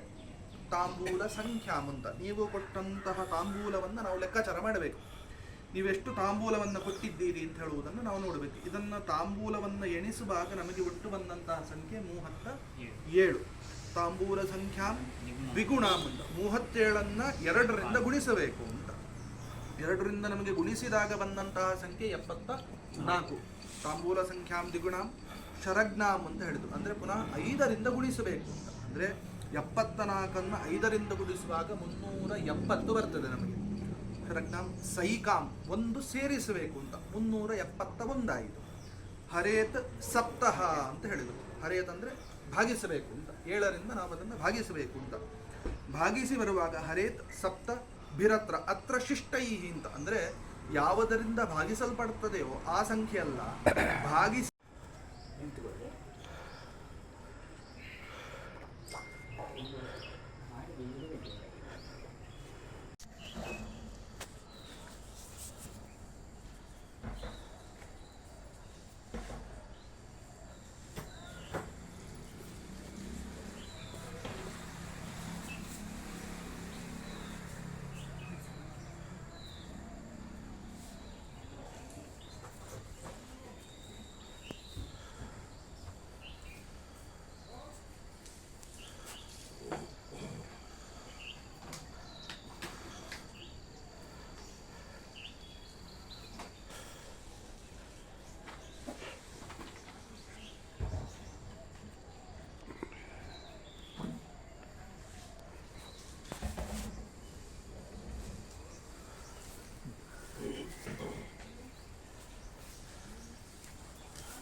ರಾಜಸಕ್ಕಿಂತಲೂ ಒಂದು ಸ್ವಲ್ಪ ಮೇಲೆಯ ಶಕ್ತಿ ಬೇಕಿಲ್ಲಿ ಅಂತ ನಿಮ್ಮ ರಕ್ಷಣೆಗೆ. ಒಂದೋ ಮಹಿಷಮರ್ಧಿನಿಯೋ, ಒಂದೋ ಭದ್ರಕಾಳಿಯೋ, ಅಥವಾ ಚಾಮುಂಡಿಯೋ, ಈ ರೀತಿಯ ಸಂಕಲ್ಪದಲ್ಲಿ ಒಂದು ದೇವಿ ಬೇಕಾದಿತ್ತು ಅಂತ ನಮಗೆ ಇಲ್ಲಿ ಲಕ್ಷಣ ಕಾಣ್ತದೆ. ಪಂಚಮಾಧಿಪತಿಯು ಶನಿ ಅಲ್ವಾ? ಸ್ವಲ್ಪ ಸ್ಟ್ರಾಂಗ್ ಉಮಾಮಹೇಶ್ವರನೇ ಈಶ್ವರನ ಗುಡಿನಲ್ಲಿ ಅದರದ್ದು ಇನ್ನೊಂದು 3 ನಾವು ಗರ್ಭಗುಡಿ ಥರ ಮಾಡಿದಾಗ ಈಶ್ವರನನ್ನು ಅಲ್ಲಿ ಉಮಾಮಹೇಶ್ವರ ಉಮಾಮಹೇಶ್ವರ ಪಕ್ಕದಲ್ಲೇ ಬೇಕಾದರೆ ದುರ್ಗಿ ಯಾವುದು ಒಂದು ಅದನ್ನು ಇಲ್ಲಿ ಸಾನ್ನಿಧ್ಯ ಆ ರೀತಿಯಾಗಿ ಅದನ್ನು ತೆಗೆದುಕೊಂಡು ಬರಬಹುದು. ಇನ್ನೊಂದು ಕಡೆ ಗಣೇಶನ ಮಾಡಿದರೆ ಆಗುತ್ತೆ. ಸುಬ್ರಹ್ಮಣ್ಯ ಹೊರಗಡೆ ಇರ್ತದೆ. ಸುಬ್ರಹ್ಮಣ್ಯ ಸ್ಕಂದ ಅಲ್ವಾ? ನಮಗೆ ಸ್ಕಂದ ಸ್ಥಿರ ರಾಶಿ ಅಲ್ವಾ? ಬೇಕಾಗ್ಬೋದು. ನಾಗರನ್ನು ಹೊರಗಿನಿಂದ, ಅದು ಸುಬ್ರಹ್ಮಣ್ಯವಯ ನಾಗನ ಸಂಕಲ್ಪವ ಅಂತ. ಸುಬ್ರಹ್ಮಣ್ಯ ಅಂತ ಹೇಳುವುದಲ್ಲಿ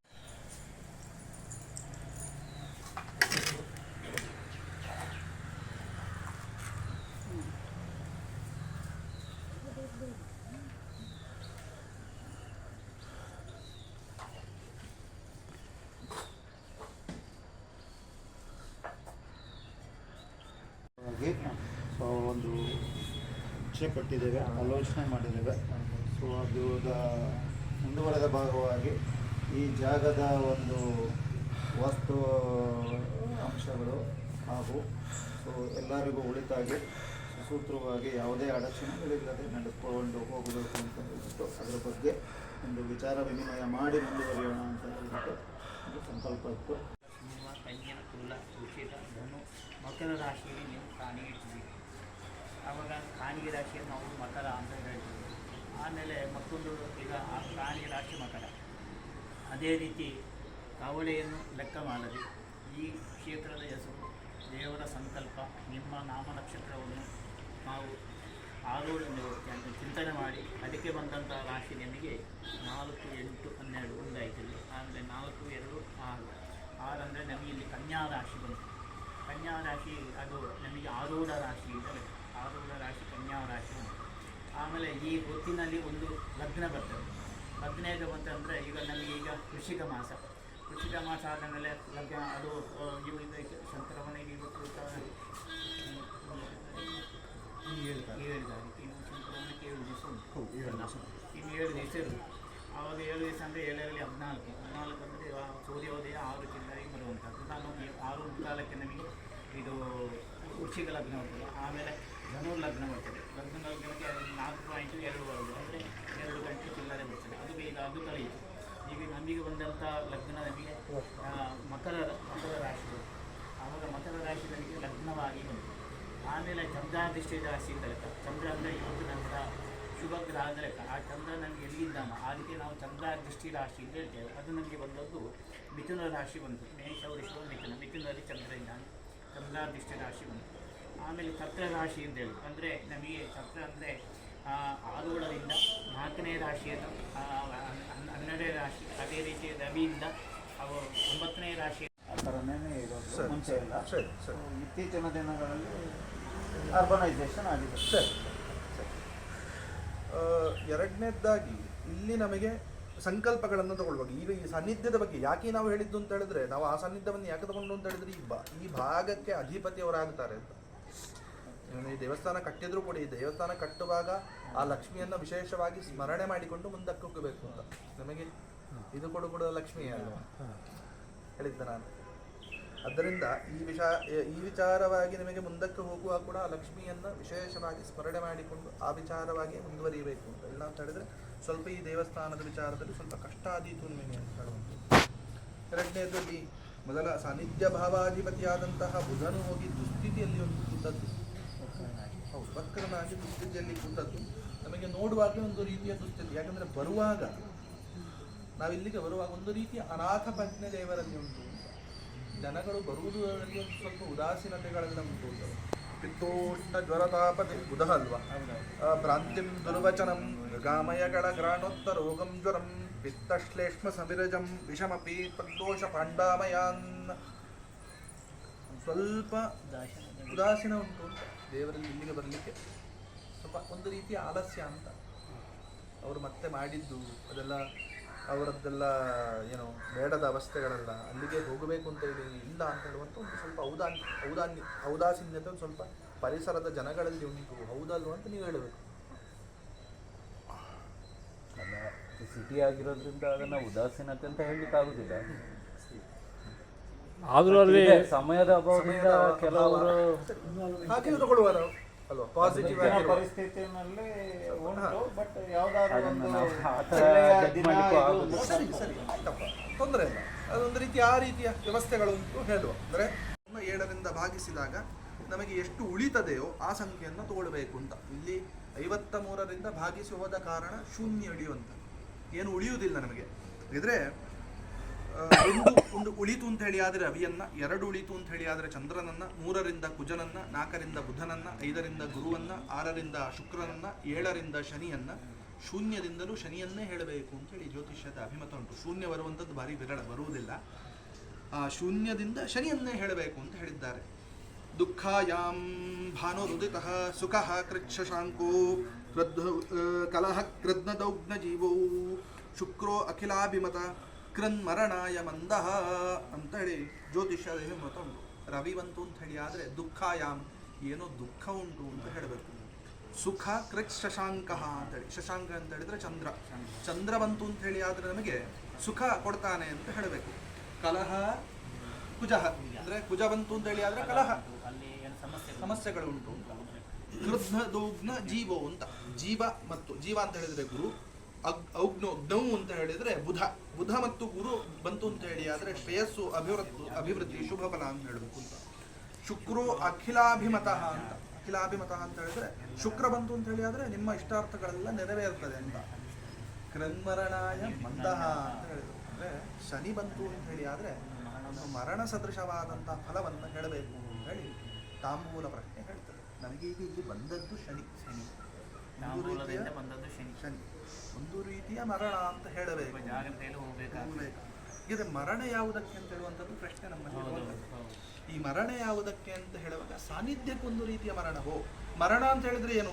ಸಾಯುವುದು ಮಾತ್ರ ಮರಣ ಅಲ್ಲ, ಅನೇಕ ರೀತಿಯ ಮರಣಗಳು ಉಂಟು. ಒಬ್ಬ ಮನುಷ್ಯನಿಗೆ ಅನೇಕ ರೀತಿಯ ಮರಣಗಳುಂಟು. ವಿತ್ತ ಅಂತ ಹೇಳಿದ್ರೆ ಸಂಪತ್ತು ನಾಶ ಆಗುವುದರಿಂದ, ಸಂಪತ್ತಿಲ್ಲದ್ರೆ ಅದರದು ಒಂದು ಮರಣವೇ. ಸಮಾಜದಲ್ಲಿ ಕೀರ್ತಿ ಕಳ್ಕೊಂಡಿತು ಅಂತ ಹೇಳಿ ಆದರೆ ಅದೊಂದು ಮರಣವೇ. ಹಾಗೆ ದೇವರಿಗೆ ಯಾವ ರೀತಿಯ ಮರಣ ಅಂತ ಹೇಳುವಂಥದ್ದನ್ನು ನಾವು ದೇವಿಗೆ ಮರಣ ಅಂತ ಹೇಳಿದರೆ ದೇವರ ಸುತ್ತ ಹೋದ್ರ ಅಂತ ಆ ರೀತಿಯ, ಅಥವಾ ಮಹಿಷವರ್ಧಿನಿಯೋ ಇತ್ಯಾದಿ, ಕುಮಾರೋ ಭೈರವಾದಿರುವ ಅಥವಾ ಚಾಮುಂಡಿಯೋ ಅಲ್ವಾ, ಕುಮಾರೋ ಭೈರವಾದಿರುವ ಸ್ವಾಸ್ತ್ರೀ ತರ್ಕ್ಷವಶಾತ್ ಕುಜಃ ಚಾಮುಂಡಿ ಭದ್ರಕಾಳ್ಯಾದಿ ಸಚೇತ್ ಯುಗ್ಮಶ್ರಮಾಶ್ರತಃ ಅಂತ ಹೇಳಿದ ಹಾಗೆ ಚಾಮುಂಡಿಯೋ ಭದ್ರಕಾಳಿಯೋ ಈ ಒಂದು ಸಂಕಲ್ಪದಲ್ಲಿ ಸ್ವಲ್ಪ ಉಗ್ರ ಸ್ವರೂಪದ ದೇವಿಯ ಲಕ್ಷಣಗಳು. ಈಗ ನೀವೀಗ ಈಶ್ವರ ಅಂತ ಹೇಳುವಂಥ ಸಂಕಲ್ಪ, ಬೇರೆ ಏನಾದರೂ ಸಾನ್ನಿಧ್ಯವನ್ನು ಆರಾಧನೆ ಮಾಡ್ತೀರಾ ಈ ಜಾಗದಲ್ಲಿ? ಬೇರೆ ಏನಾದರೂ ಪೂಜೆ ಉಂಟಾ? ಇದಿಲ್ಲ. ಸರಿ, ಹಾಗಿದ್ರೆ ಒಂದು ಭಾವಾಧಿಪತಿಗೆ ಸಾಕಲ್ಲ, ಒಂದು ದುಸ್ಥಿತಿಗೆ ಶನಿ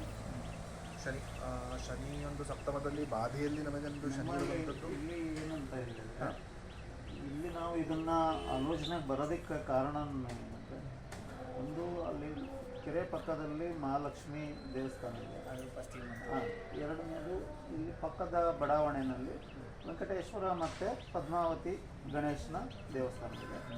ಸೊ ಅದ್ರ ಪಕ್ಕದಲ್ಲಿ ಒಂದು ಆಂಜನೇಯನ ದೇವಸ್ಥಾನ ಇದೆ, ಹವಾಮಾನ.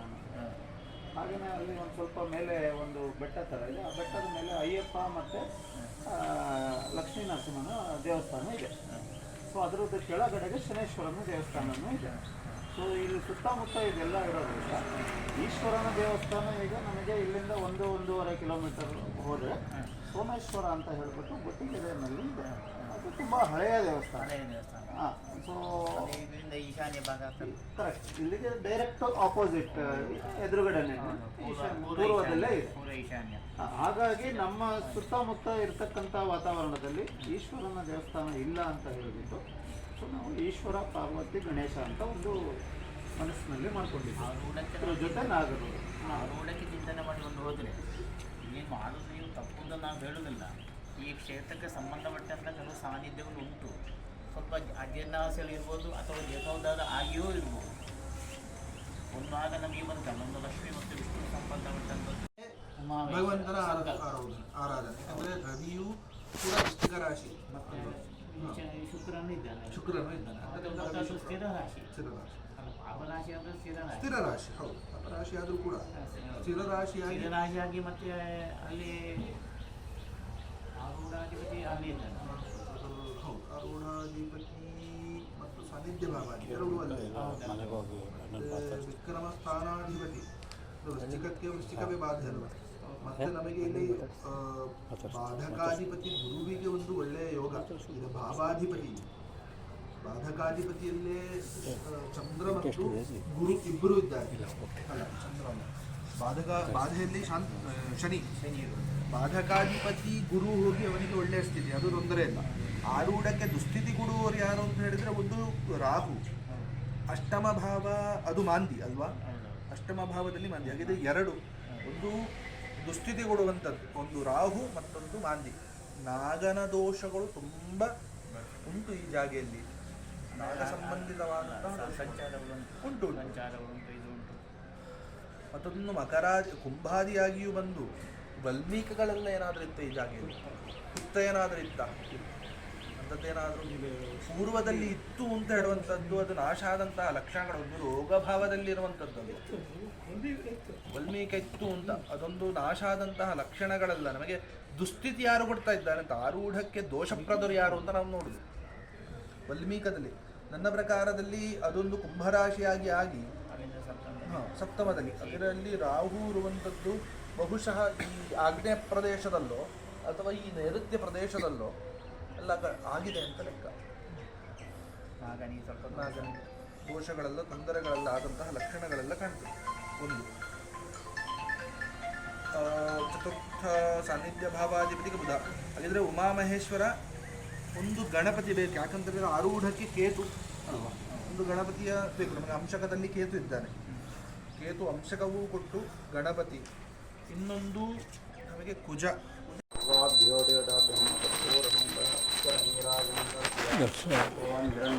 ब्रह्मदो ददाति एकथा उत्तमो भवति एकतैव यजमानादिस्तेजो ददाति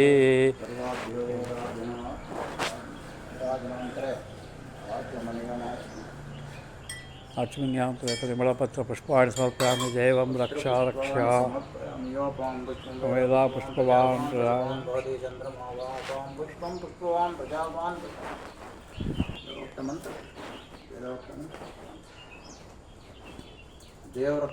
ಸುಬ್ರಹ್ಮಣ್ಯ ಅಂತ ಸಂಕಲ್ಪ ಮಾಡಿದ್ರೆ ಒಳಗೆ ಬರಬೇಕಾ? 3 ನಿಮಿಷಕ್ಕೆ ಪ್ರತಿಷ್ಠಾಪನೆ ಅಂತ ನಾಗ ಪ್ರತಿಷ್ಠಾಪನೆ ಮಾಡಿದರೆ ಅಲ್ಲಿ ನಮಗೆ ಸುಬ್ರಹ್ಮಣ್ಯನು ಬರ್ತಾನೆ. ಸುಬ್ರಹ್ಮಣ್ಯ ಅಂತ ನೀವು ಪ್ರತಿಷ್ಠಾಪನೆ ಮಾಡಿದ ಕೊಳ್ಳೆ ಸುಬ್ರಹ್ಮಣ್ಯಗೆ ಬೇರೆ ಪ್ರತ್ಯೇಕ ಗುಡಿ ಬೇಕಾಗುತ್ತೆ.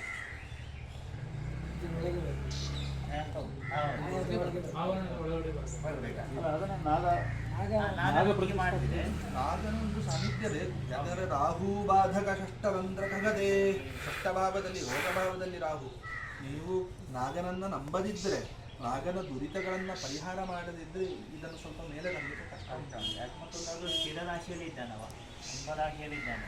ಒಂದು ಕಾಲದಲ್ಲಿ ಇಲ್ಲಿ ಒಂದು ಇದ್ದಂಥ ಒಂದು ಲಕ್ಷಣಗಳು ಸಾಕು ಉಂಟು ಈ ಪ್ರದೇಶದಲ್ಲಿ. ನೀತಿಗಳೆಲ್ಲ ಇದ್ದು ಮೊದಲ ಇಲ್ಲಿ ಏನಂದರೆ ಇದು ಓಪನ್ ಜಾಗ ಇರ್ತಕ್ಕಂಥದ್ದು. ಸೆಕೆಂಡು ನಾಗರ ಸ್ಥಾನ ಇಲ್ಲಿ ತುಂಬ ಓಡಾಡ್ತಾ ಇರ್ತದೆ.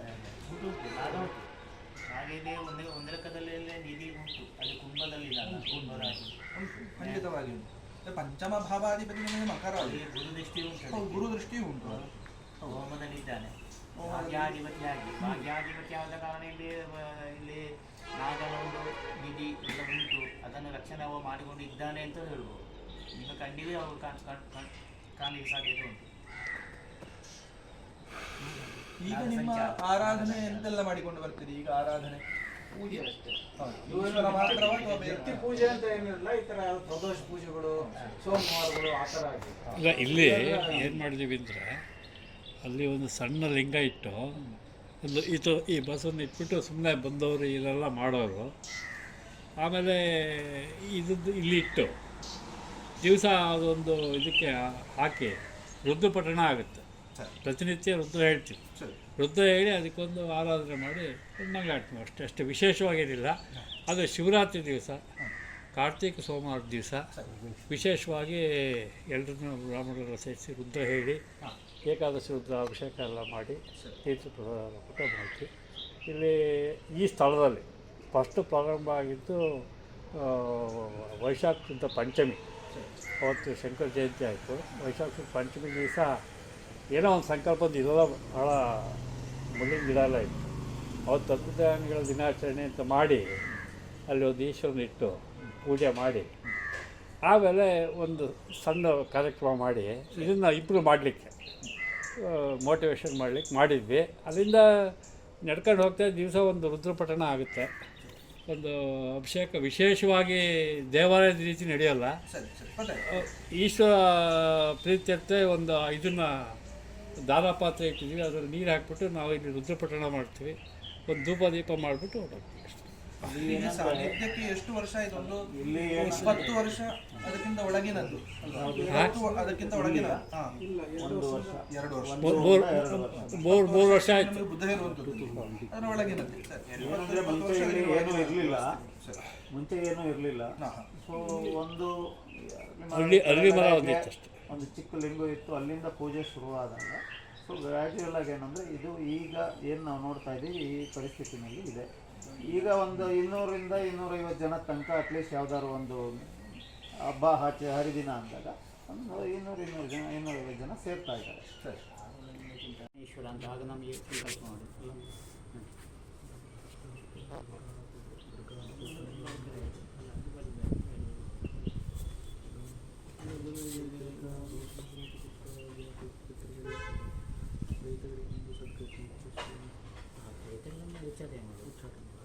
ಅವರು ಮಾಡಲಿಕ್ಕೆ ಬರುವಂಥದ್ದು ಗುರುವಚನ.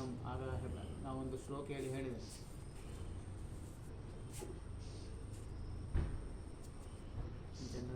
ಒಂಜಿ ಸೂಚನೆ ಸಣ್ಣ ಮಟ್ಟಿಗೆ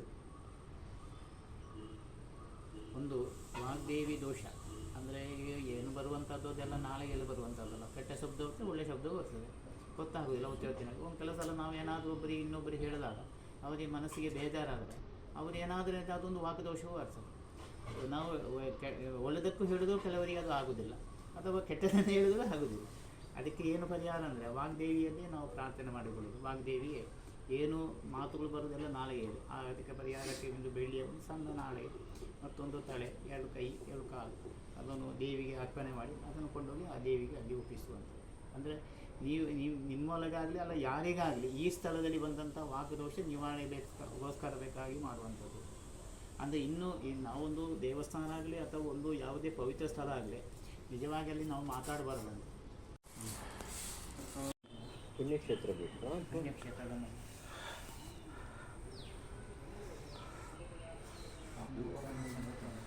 ಭೂವಾರದಿಂದ ಇಡೀ ವಿದ್ಯೆ ತರುವುದು ಮತ್ತು ಮನಸ್ಸು ಭೂವಾರ ಮೈಸೂರು KRS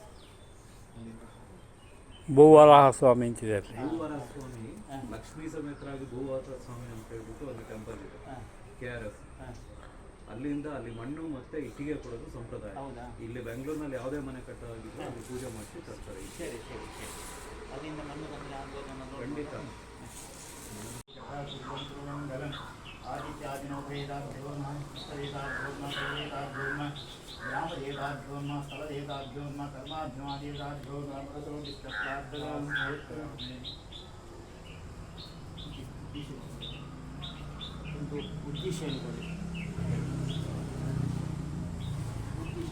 ನೀವು ಹೇಳಿ ನಿಮ್ಮ ಸಂಕಲ್ಪದಲ್ಲಿ ಉದ್ದೇಶವನ್ನು ನೀವು ಯಾಕೆ ನಮ್ಮನ್ನು ಬರಲಿಕ್ಕೆ ಹೇಳಿದ್ದು ಅಂತೇಳಿ, ಅದೇ ಏನು ಮುಂದಿನ ಇಲ್ಲಿ ಏನು ವ್ಯವಸ್ಥೆ ಆಗಬೇಕು ಅಂತೇಳಿ ಅದನ್ನು ಭಗವಂತನಲ್ಲಿ ಒಂದು ಹೇಳಿಕೊಳ್ಬೇಕು ನಾವು. ಇಲ್ಲಿ ನಿಮಗೆ ಮೇಯ್ನ್ ನಾವು ಇಲ್ಲಿ ಬರ್ಲಿಕ್ಕೆ ಹೇಳಿದ್ದೇನು ಅಂದರೆ ನಮ್ಮ ಬಡಾವಣೆಯಲ್ಲಿ ಒಂದು ದೇವಸ್ಥಾನ ಮಾಡಬೇಕು ಅಂತ ಹೇಳ್ಬಿಟ್ಟು ಎಲ್ಲ ಒಂದು ನಮ್ಮ ನಾಗರಿಕರ ಅಪೇಕ್ಷೆ ಮೇರೆಗೆ ಈಶ್ವರನ ದೇವಸ್ಥಾನ ಮಾಡಬೇಕು, ಹಾಗೆ ಪಾರ್ವತಿ ಮತ್ತು ಗಣೇಶನ ದೇವಸ್ಥಾನ ಸರಿಬಿಟ್ಟು ಸೊ ನಾವು ಆಲೋಚನೆ ಮಾಡಿದ್ವಿ. ಮತ್ತು ನಮ್ಮ ಇದು ಸರ್ಕಾರದ ಜಾಗ, BDA ಜಾಗ, ಸೊ ಮೇಲ್ಗಡೆ ಜಾಗ ಇರೋದರಿಂದ ಆ ಜಾಗದಲ್ಲಿ ಒಂದು ದೇವಸ್ಥಾನವನ್ನು ಪ್ರತಿಷ್ಠಾಪನೆ ಮಾಡಬೇಕು. ಸೊ ಹೆಚ್ಚಿನ ದಿನಗಳಲ್ಲಿ ಸುಸೂತ್ರವಾಗಿ ಆಗಬೇಕು. ಆಮೇಲೆ ನಮಗೆ ಅದರ ಬಗ್ಗೆ ಒಂದು ಯಾವುದೇ ರೀತಿಯ ದಾರಿ ಬೇಕು. ಆಮೇಲೆ ಹಣಕಾಸಿನ ವ್ಯವಸ್ಥೆ ಆಗಿರ್ಬೋದು ಸುಸೂತ್ರವಾಗಿ ಅದು ನಡ್ಕೊಂಡು ಹೋಗಬೇಕು. ಸೊ ಶೀಘ್ರದಲ್ಲೇ ಮುಗಿದು ಗೋ ತೊಂದರಾದ ಕಾರಣ ಗೋ ರಕ್ಷಸು ಎಂಬುದೊಂದು ಇಲ್ಲಿ ಬಾಧೆ ಉಂಟು ಅಂತ ಹೇಳಿ ಅದಕ್ಕೊಂದು ಗೋವಿನ ಬೆಳ್ಳಿಯ ಪ್ರತಿಮೆ ಮಾಡಿ ಅದಕ್ಕೆ ಗೋಪೂಜೆ ಮಾಡಿ ಅದನ್ನು ಇಲ್ಲಿ ಗೋಪಾಲಕೃಷ್ಣ ದೇವಸ್ಥಾನದಲ್ಲಿ ಉಂಟು. ಅದು ಕೇಳಿದೆವು, ಇಲ್ಲಿ ಗೋಪಾಲಕೃಷ್ಣ ದೇವಸ್ಥಾನ ಇಲ್ಲಿ ಉಂಟು.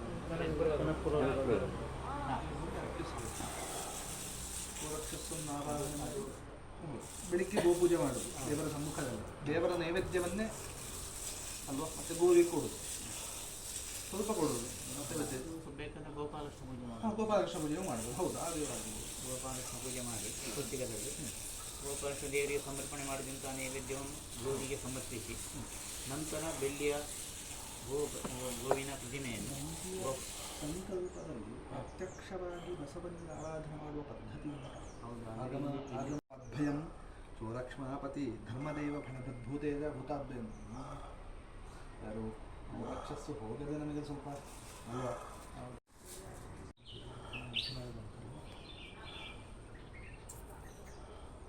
ಅಷ್ಟರಲ್ಲಿ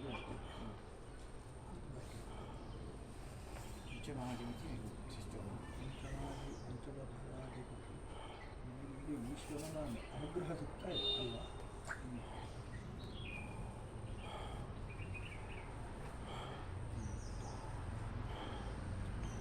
ಆ ಮಾತು ಬಿದ್ದ ಕೂಡಲೇ ಅದು ತಕ್ಷಣ ಅದು ಆ ಸಾನ್ನಿಧ್ಯ ಎಳೆದು ಬಿಡ್ತದೆ ಅಂತ ಲೆಕ್ಕ. ಒಂದು ವಸ್ತು ಬಿದ್ದರೆ ನಮಗೆ ಹೆಕ್ಕಲಿಕ್ಕೆ ಆಗ್ತದೆ, ಮಾತನ್ನು ಹೆಕ್ಕಲಿಕ್ಕೆ ಆಗೋದು. ಅದಕ್ಕೊಂದು ಮಾತುಂಟು, ಮಾತು ಬೇಡ ಮಂಜುನಾಥ ಕಾಸು ಬೇಡ ತಿಮ್ಮಪ್ಪ ಅಂತೇಳಿ. ವೆಂಕಟರಮಣ ದೇವರಿಗೆ ಇಲ್ಲಿಂದಲೇ ನಾವು ಹರಕೆ ಹೇಳಿದ್ರೆ ಅದೇ ಅತಿಗೆ ಆಯಿತು. ಅದೇ ರೀತಿ ಧರ್ಮಸ್ಥಳಕ್ಕೆ ನಾವು ಇಲ್ಲಿಂದಲೇ ಮಾತು ಹೇಳಿದ್ರೆ ಅದು ತಲುಪಿ ಆಯಿತು. ಎಂತ ಮಾಡಲಿಕ್ಕಾಗಲ್ಲ. ಮತ್ತು ಅಲ್ಲಿ ಕ್ಷೇತ್ರಕ್ಕೆ ಹೋಗಿ ಅದನ್ನು ನಾವು ನಿವೃತ್ತಿ ಮಾಡಿಕೊಳ್ಬೇಕು ಅಷ್ಟೇ.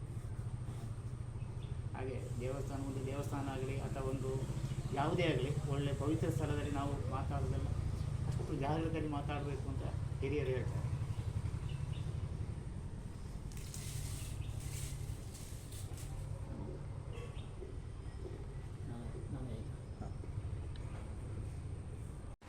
ಅಂದರೆ ಫಸ್ಟಿಗೊಂದು ಪಂಚಗವ್ಯ ಪುಣ್ಯ, ಆಮೇಲೆ ಒಂದು ಭೂಶುದ್ಧಿ ಹೋಮ.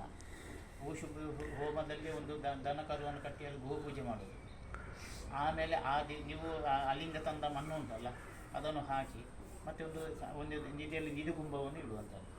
ನಿಧಿ ಇಟ್ಟು ಆಮೇಲೆ ಮಣ್ಣು ಹಾಕಿ ಮತ್ತೆ ನೀವು ಫೌಂಡೇಶನ್ ಮಾಡಿ ಇಡುವಂಥದ್ದು. ಈ ನಿಧಿ ಇಡುವಂಥ ಸ್ಥಳ ಒಳಗೆ ನಮಗೆ ಗರ್ಭಗುಡಿಗೆ ದೇವರ ಪ್ರತಿಷ್ಠೆ ಮಾಡುವವಳಿಗೆ ಅದು ಮಧ್ಯಕ್ಕೆ ಸಿಗಬೇಕು, ಮಧ್ಯ ಸೆಂಟರ್ ಸಿಗಬೇಕು.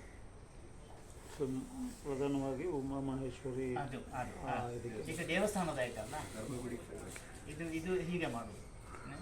ಆವಾಗ ಇಲ್ಲಿ ಉಮಾಮಹೇಶ್ವರಿ ಇದಾಯಿತು. ಇನ್ನು ಗಣಪತಿಗೆ ಮತ್ತೆ ಇದು ದುರ್ಗೆ ಅಲ್ಲ, ಅದಕ್ಕೂ ಹೀಗೆ ಮಾಡಬೇಕನ್ನೋ ಅಲ್ವಾ. ಅಂದರೆ ಅದು ಒಟ್ಟಿಗೆ ಆಗ್ತದೆ. ನಿಧಿಯನ್ನು ಸ್ಥಾಪನೆ ಮಾಡೋದು ಅಲ್ಲ. ಜಾಗ ಯಾವುದು ಅದು ಮಧ್ಯದ ಅಲ್ಲ, ಈಗ ಅದೇ ಬರ್ತದೆ. ಈಗ ಎರಡನೇ ಮಧ್ಯದ ಹೌದೌದು ಅಪಾರ್ಟ್ಮೆಂಟ್ ಮಧ್ಯದ ಸೂರ್ಯ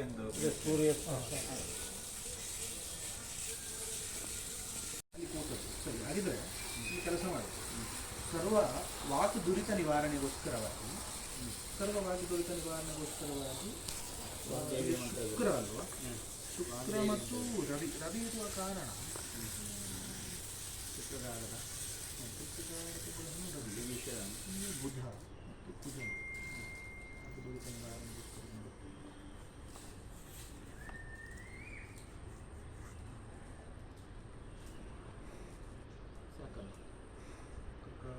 ವಾಗ್ದೇವಿ ಪೂಜೆ. ಹಾಂ ಸರಿ ಹೌದು. ಭ್ರಾಂತಿಂ ದುರ್ವಚನಂ ಅದನ್ನೇ ಅಲ್ಲ ಪ್ರಥಮ ಪ್ರಮಾಣ ಬುಧ ಇರುವ ಆರುಢಾಧಿಪತಿ ಬುಧ ಅಲ್ಲ. ಭ್ರಾಂತಿಂ ದುರ್ವಚನಂ ದುಜಾಮಯಗಳ ಗ್ರಾಣೋತ್ಥರೋಗಂ ಜ್ವರಂ ಪಿತ್ತಶ್ಲೇಷ್ಮ ಸಮರಜಂ ವಿಷಮಪಿ ಪಗ್ದೋಷ್ ಪಾಂಡಾನಯಾನ್ ಅಲ್ವಾ ಅಂದರೆ ಅದಕ್ಕೆ ನಾವು ಈಗ ನೋಡಿದ್ದು ವಾಗ್ದೇವಿ ಪೂಜೆ. ಮೃತ್ಯುಂಜಯ ಹೋಮ, ಗಣಪತಿ ಹೋಮ, ವಾಗ್ದೇವಿ ಪೂಜೆ ಸಾಕು. ಹಾಂ ವಾಗ್ದೇವಿ ಪೂಜೆ ಸಾಕು. ಹಾಂ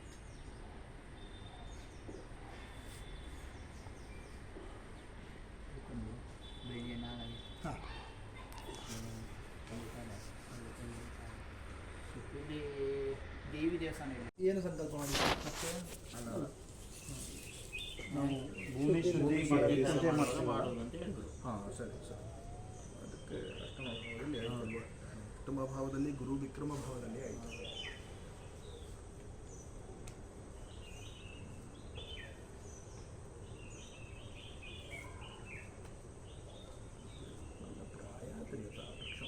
ಎಷ್ಟು ಸಮಯ ಆಗ್ಬೋದು ಅದು?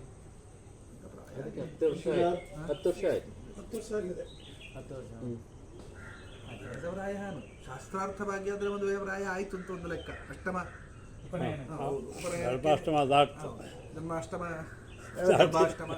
ಜನ್ಮಾಷ್ಟಮ ಹೇಳ್ತೇವೆ, ಗರ್ಭಾಷ್ಟಮವೂ ಹೇಳ್ತೇವೆ.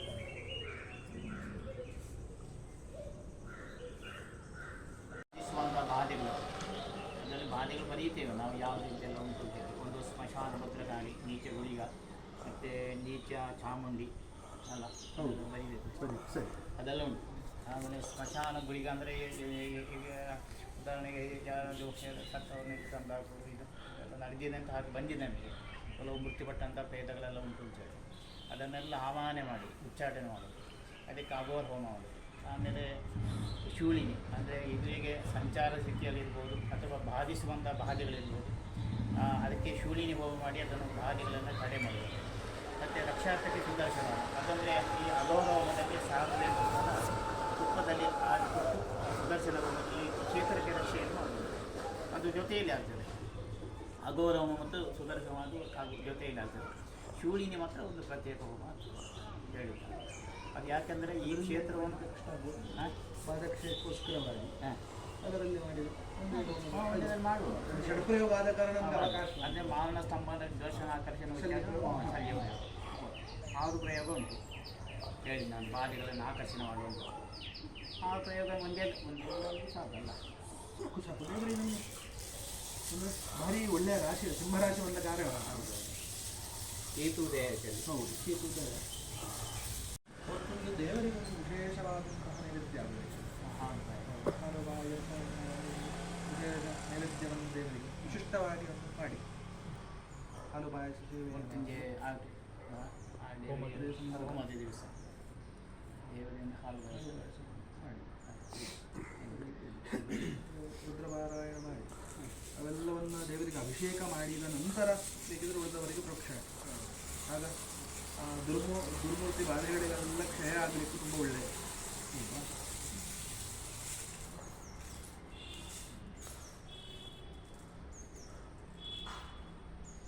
ಸಾಕಲ್ಲ ಮುಂಚೂನು ರಾಶಿನ ಗುರು ಅಲ್ಲಿ ಗುರು ಉದಯ ಆಯಿತು.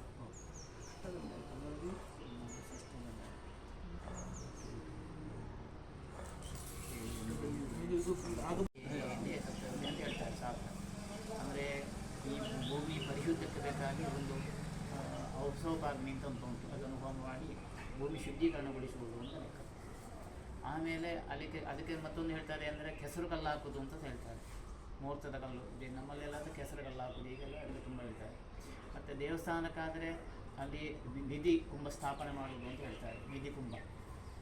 ಮತ್ತು ಇದಿಲ್ಲದೆ ಷಡಧಾರ ಪ್ರತಿಷ್ಠೆ ಮಾಡೋದು ಅಂತಾರೆ. ಷಡಧಾರ ಅಥವಾ ಷಡಧಾರ ಪ್ರತಿಷ್ಠೆ ಮಾಡ್ತಾರೆ. ಮತ್ತೊಂದು ಈಶ್ವರನಿಗಾದರೆ ನೀರ್ನಾಳ ಅಂತ ಹೇಳ್ತಾರೆ. ಅಂದರೆ ನಿಮಗೆ ನೀರು ಸಿಕ್ಕಬೇಕು, ಅದು ಪ್ರತಿಷ್ಠೆ ಆಗಬೇಕು. ಅಲ್ಲಿಂದ ಒಂದು ನಾಳ ಇರಬೇಕು, ಅದು ನಿಮಗೆ ಒಳ್ಳೆಯ ಗರ್ಭೋಡಿ ಇರುವಲ್ಲಿ ಈ ಲಿಂಗವನ್ನು ಪ್ರತಿಷ್ಠೆ ಮಾಡುವಲ್ಲಿಗೆ ಅದು ಕನೆಕ್ಷನ್.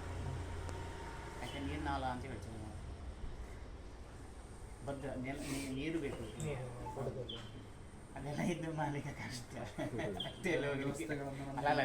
ನಾವು ನಿಮಗೆ ಇವನ್ನೇ ಕೊಟ್ಟದ್ದು ಯಾಕಂದರೆ ಅದೊಂದು ಸ್ವಲ್ಪ ನಮಗೆ ಸ್ವಲ್ಪ ಅನುಭವ ಬೇಕಾಗ್ತದೆ.